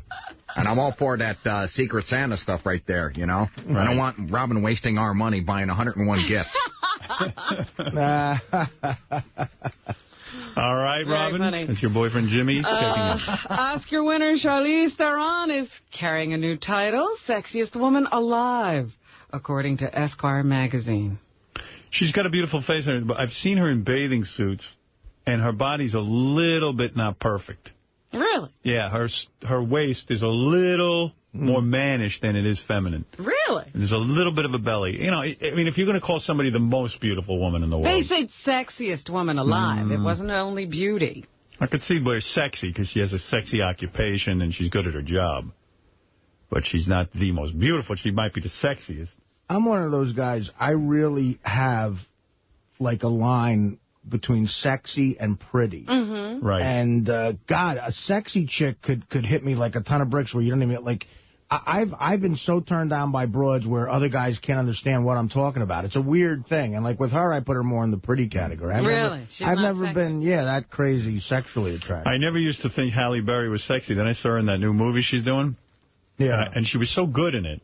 It's the first time I was really keyed into what she was doing that she became sexy to me. Right. Oh, now I find her sexy. That's interesting. See, that's a thinking man's way of doing it. I saw a preview for that movie, and I saw Benicio del Toro, and I'm like, where do they see Brad Pitt? No, you got to go see the movie. You'll see. I saw the preview for the movie. Oh. See, now, Robin, I think in the preview they cut that part out. All right, Robin, please. Yeah, well, women think I know women have that emotion where if someone's, like, talented, he's more sexy, right? If someone's rich. Ah, well, okay. That's honesty. That's true. It's absolutely true. Did you see this picture of this woman in the paper yesterday? Her name is Khadijah Farmer, and she is suing a restaurant in the West Village because she was thrown out of the women's bathroom. They thought she was a guy. I didn't get to comment on that, but here is a woman who I saw the picture of her. She has spent a lifetime trying to look like a man. You could see this. Right. She's not doing anything to look like a woman. If I saw this person walking around casually on the street, I would assume it was a man. Mm-hmm. There's no way you could tell that this is a woman. I'm telling you. So she goes to the... She's a woman, but dresses like a man, and a black a person. And she goes into a restroom in a restaurant. Of course, she goes to the men's room. No, she goes to the women's room. I mean, rather, the women's room. And they thought it was a man who was being perverted. You understand? It's like if you went to a nice restaurant and all of a sudden some dude walked into the ladies' room. They'd say, uh-oh, we better call the police or we better throw this person out. So a bouncer came in. Bouncer came in and said, listen, sir, you got to leave. Now, it's clear he thought this... Now, she claims, she said, oh, I'm a woman. This guy don't know this. This looks like a man. This woman looks more like a man than I do. I've walked into women's rooms. They never throw me out. I'm telling you, this looks like a man. Now, you see, now she's suing. The restaurants can't, you can't hope that everyone in the world's going to figure out that you're a woman. This is a supreme compliment. They thought you were a man and threw you the fuck out of the ladies' room. you've been trying to look like a man. You succeeded. You succeeded. You fooled everyone. You succeeded. And why do you want to look so much like a man and still use the ladies' room? Right. You have to announce ahead of time. Say, listen, I know you're probably confused. I'm a man. I'm a woman. But I look like a man. And I'm going to go use the ladies' room. Whatever room you want me to use, I'll use. I was going to ask you that. So if a guy looks very feminine, which room should he go to? If a guy looks feminine, if a guy's dressed up as a woman. Yeah, that's what I'm saying. Like and he goes into the men's room. He should use the men's room. But if he really can pass for a woman, he should go up to the restaurant and say, listen, there might be a problem here. I'm technically a man. I look like a woman. What room would you prefer I use? You see, I don't buy into this. Here's where you sue them. If they then say, like, oh, you can go to the it room, or if they insult you. Right. I mean, the other way. I mean, she doesn't know. I mean, look, it's the same thing. You would say, we'll watch the door. You go take a shit in the fucking employee's office. Yeah, we'll help you out. Please go to another restaurant. Yeah. I mean, come on, Yeah, I mean, everybody's got to know everything now. Now we've got to know how to handle this situation because you want to look like a man, but you're a woman. Right. And this guy really looks like a man. We got to have so many rules taught to us now because we don't know what to do in every situation. Right. George Clooney and his companion got top billing when they were treated at a New Jersey hospital after a motorcycle accident last month. But while some nurses clamored to see the celebrity patients, other staff members were busy prying into the couple's medical records, according to the hospital. Did you see that? Yes. That curiosity proved to be costly. After an internal investigation, the hospital has suspended 27 employees for a month without pay for violating a federal law on patient confidentiality. Well, George Clooney is so desperate to be an everyman and a nice guy. Right. When everyone knows he's not every man, and he's probably not a nice guy. Otherwise, he wouldn't fuck every woman in Hollywood and then dump them. Look, so he came out with a statement. Please. Right, he doesn't want them to lose all that pay and all that stuff. The employees at a hospital must keep medical records confidential. That's the key. And the hospital cannot allow their employees to do this. And they are right. They should suspend them. I don't like to see anybody lose their job. Obviously, I don't fire anyone around here. But you cannot have a hospital with a bunch of employees who don't understand the basic concept that this is a private matter. They cannot be calling the Inquirer and the Globe and say, listen, we got some medical records here. That is a huge breach. And believe me, Clooney could have, if he wasn't trying to be such a nice guy, he could sue the pants off that hospital. I think he gets to be a nice guy because the hospital's taking a strong stand. Right. They're not going to change anything they did, so it looks good to just say, oh, right. I think they're being a little too harsh. Right. No, they're doing the right thing, unfortunately. for those people who are being punished, but they have to be punished because people like children. Well, the union for these employees says they think it's an overreaction from the hospital, and they're going to fight to get the penalties reduced. All right.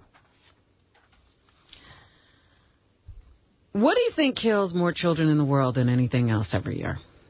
Fred's gas. I'm not familiar with that. Is that deadly? Oh. After 2 hot dogs. Don't I know? No, it is not Fred's gas. I'll tell you what. Take another stab at it. Scott and Ronnie's humor.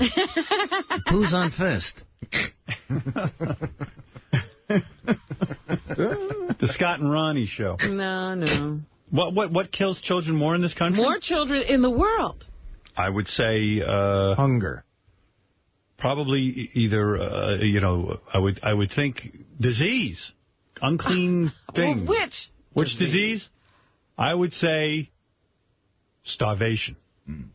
I would say hunger or AIDS, unfortunately, because it's so rampant all over the world now. I'm going to say AIDS, unfortunately, because so many... What was the answer again? I don't know. What is this, a pageant? AIDS. I'm going to say priests. Priests kill more children? Yeah. I'm going to say South Africa, Iraq, hunger. I'm going to say war. I don't know. What? Oh, my goodness. It is not AIDS. I'm going to say cancer. Most people would say AIDS, but you would be wrong. The killer of young children, the top killers of young children from around the world are childbirth complications. Wow. Pneumonia and diarrhea. Age-old causes of death can be prevented with cheap, proven methods. Are the actual biggest culprits, according to the World Health Organization. So not something like AIDS that can't be cured, but curable things are still killing children every year around the world. Wow. And another danger to children is Klutzo the Clown. Did you see this? No. A former minister and cop who entertains kids as Christian clown Klutzo is under arrest on charges of traveling to the Philippines to have sex with kids. Oh, boy. Of course. And bringing back a camera full of child porn. Because what grown man wants to hang around kids dressed up as a clown? You got to be way into kids. I'm always suspicious. Paul Carlock of Springfield, Illinois. Most clowns are really unhappy people. Was arrested after a 4-month investigation sparked by immigration and Homeland Security officers. Feds then found Carlock's camera and laptop full of photos of boys playing, showering, and sitting clothed but with their genitalia exposed. That's got to be so disturbing to see. Like little kids with their genitals. Oh, my God. Three boys have given sworn statements that Klutzo sneaked into their rooms and fondled their genitals. Can you imagine? Klutzo. It's me, Klutzo. It's me, the Christian clown. The stupid clown went to a Filipino orphanage. And that's what the children have said happened while he was there. He snuck in and fondled them. No. Investigators also found at least 21 child porn movies on 6 CDs at Klutzo's home. Klutzo. What a name, too, Klutzo. He's also been a Big Brother volunteer and a youth counselor. Yeah. That's a lot of time spending with kids. Oof. And what torture if you're into young boys. You put yourself around boys all day. Well, isn't that heaven? Heaven and torture, because they can't. It's like Artie yesterday on the show. He saw this porno star and he wanted her. He couldn't get her number. He's killing himself. Exactly. That's right. It's like earlier today when that cake was sitting across the room and there was no knife. There was no knife to cut it. Yeah, but that I could get to. The porno star is a little more difficult. Yeah. You'll get there. California motorists will risk fines of up to $100 next year if they're caught smoking in cars with minors, making their state the third to protect children in vehicles from secondhand smoke. I think that's fair. I'm really anti-smoking. I mean, I'm really against people smoking around other people, even in the street. I hate it when I'm walking behind a smoker. Yeah. Like, I can't do anything about that. I have to walk down the street, and you're blowing your smoke at me. Yep. Well, pick up the pace, honey. Pass me. Spoken like a true smoker. Wait a minute. There's people have to leave the building to smoke. I know. And there's a sign right in front of the door that says, do not smoke in this area. Yet I have to walk through a gauntlet of smoke to get out of the building. We're defiant fuckers. Well, this company has a huge contingent of smokers out front of this building, and it's funny to watch. Yeah, is any work getting done? No. Okay. The lap dance. Now, this is interesting. Did you see this today? Girls make more money who do lap dances the week before they start to menstruate. Get a nigga, get a table dance. Yeah. What, bigger tits? Because women who are about to menstruate, I think, have a certain sexy hormone released. Oh, yeah? Yeah, they're more fertile at that time. Yeah. They actually do a better job. I guess. It's an amazing study. Can you imagine the guy who came up with that? Well, men need to know this. This had to be a married guy who wanted to go to strip clubs. A New Mexico psychology professor, Jeffrey Miller, who studied the ovulatory cycle of several dancers and found that during estrus, when women are considered most fertile... Estrus. I know, these words. Fertile. Dancers made roughly $354 per shift. That almost doubles what they took home in tips during menstruation and roughly a quarter more than what they made during the luteal phase. Menses. Directly after menstruating. Menses. Menses. Menses. Dancers appear more attractive to club patrons just before ovulation because they signal or leak see your menses. of their peak fertility. Robin, are you in your menses? Hey, Robin, are you ready? Are you having your menses?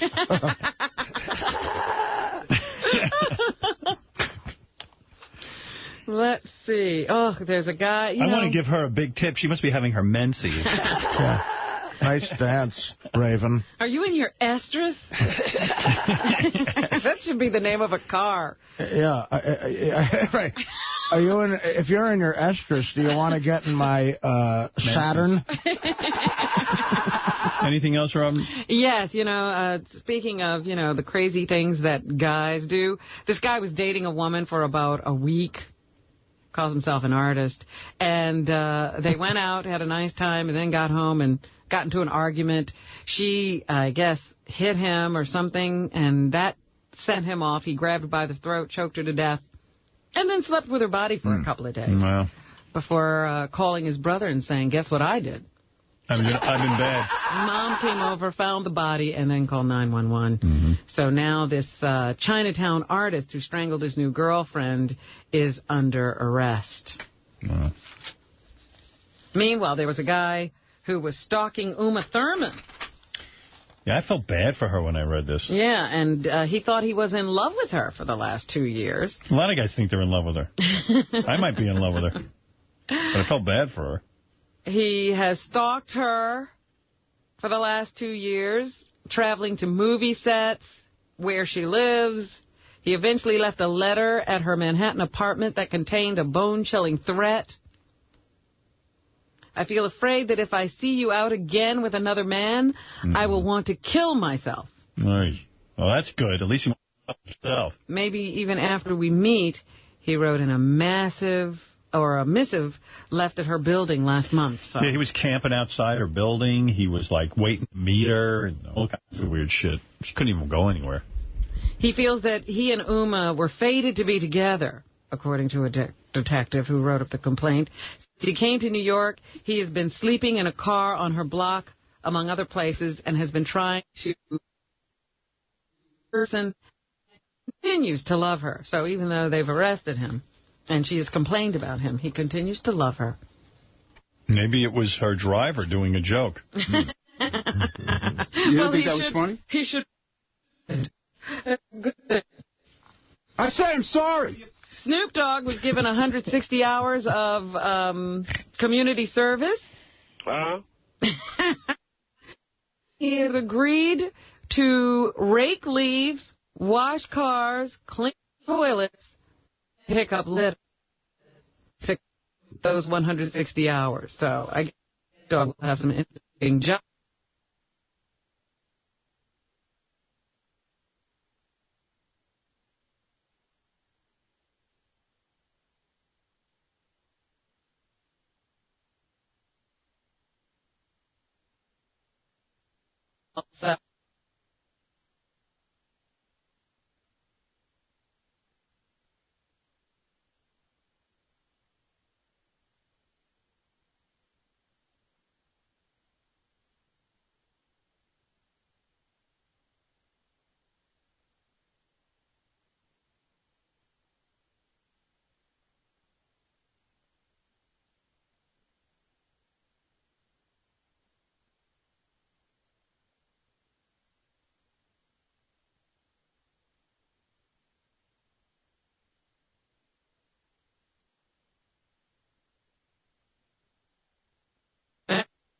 Producers had threatened a lockout for today after negotiations with Local 1, the stagehands union, stalled on Tuesday. The two sides will meet this afternoon to come to a decision on how to ratchet down the costs. That's the golden age, going to the theater soon, and Kate is again playing.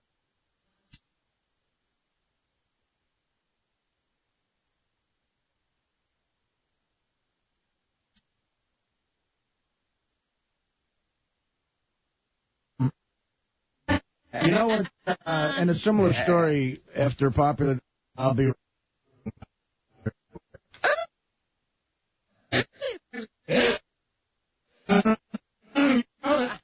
Into a play, I think. A musical.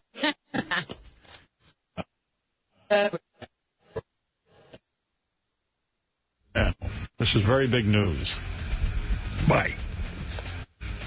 The Fox Business Channel is starting up. You could be there right from the beginning. If you're a person that cares about making money, about your family finances, I think this is the place for you. The Fox Business Network. Starting October 15th, the team who brought you the most powerful name in news, Fox News Channel, is going to go into business. They're going in the business of business. Is there a channel that isn't a Fox channel? Not, I don't think not so. anymore. 11 years ago, they changed the way news was delivered. To do again, the way you think of business with business headliners like Neil Cavuto and Alexis Glick. You're going to get credible anchors and reporters who talk to you, not people who talk down to you. Finally, advice on how to make money, tips on meeting your mortgage payments, the latest stock market fluctuations. You understand what it's going to be. They're going to bring Wall Street right into your home. Fox style, baby. Fox Business Network starting October 15th. To find Fox Business Network in your local area, log on to foxbusiness.com. Check out the next big thing in business news and information. Artie, happy birthday to you. Thank you very much, guys. Howard, that was nice of you. Robin, Fred, everybody, Benji, Garrett, thank you so much. 40 more, Artie. And to all you fans who wrote in, I love you. Thank you. Oh, there you go. A lot of cards. They were very nice. That's right. It was October 11th, 1967. Something wonderful happened. Actually, it was Tony Chimmel, the wrestling announcer, was born. Congratulations. You made it to 40. Nobody thought you could do it. Thanks. Don't miss King Norris at the South Padre Island Bike Fest. South Padre Island, Texas. Opening for Robert Cray Saturday night, October 13th, 8 p.m. Don't miss it. See the Killers of Comedy October 19th in Buffalo, October 20th in Pittsburgh, and November 3rd in Boston. For more information, go to RevBobLevy.com. To book Benji and his Naked Lesbian Bachelor Party Strippers and to see their new, dirty, interactive website, go to dialadancer.com or call 1-800-414-7808. Join Artie Lang for a spectacular time at Caesars Palace November 15th. It's you, 3 of your friends, 2 nights hotel, round-trip airfare, and 4 front-row seats to the Comedy Festival. Details at Sirius.com. Exclusively from Beck's Pills.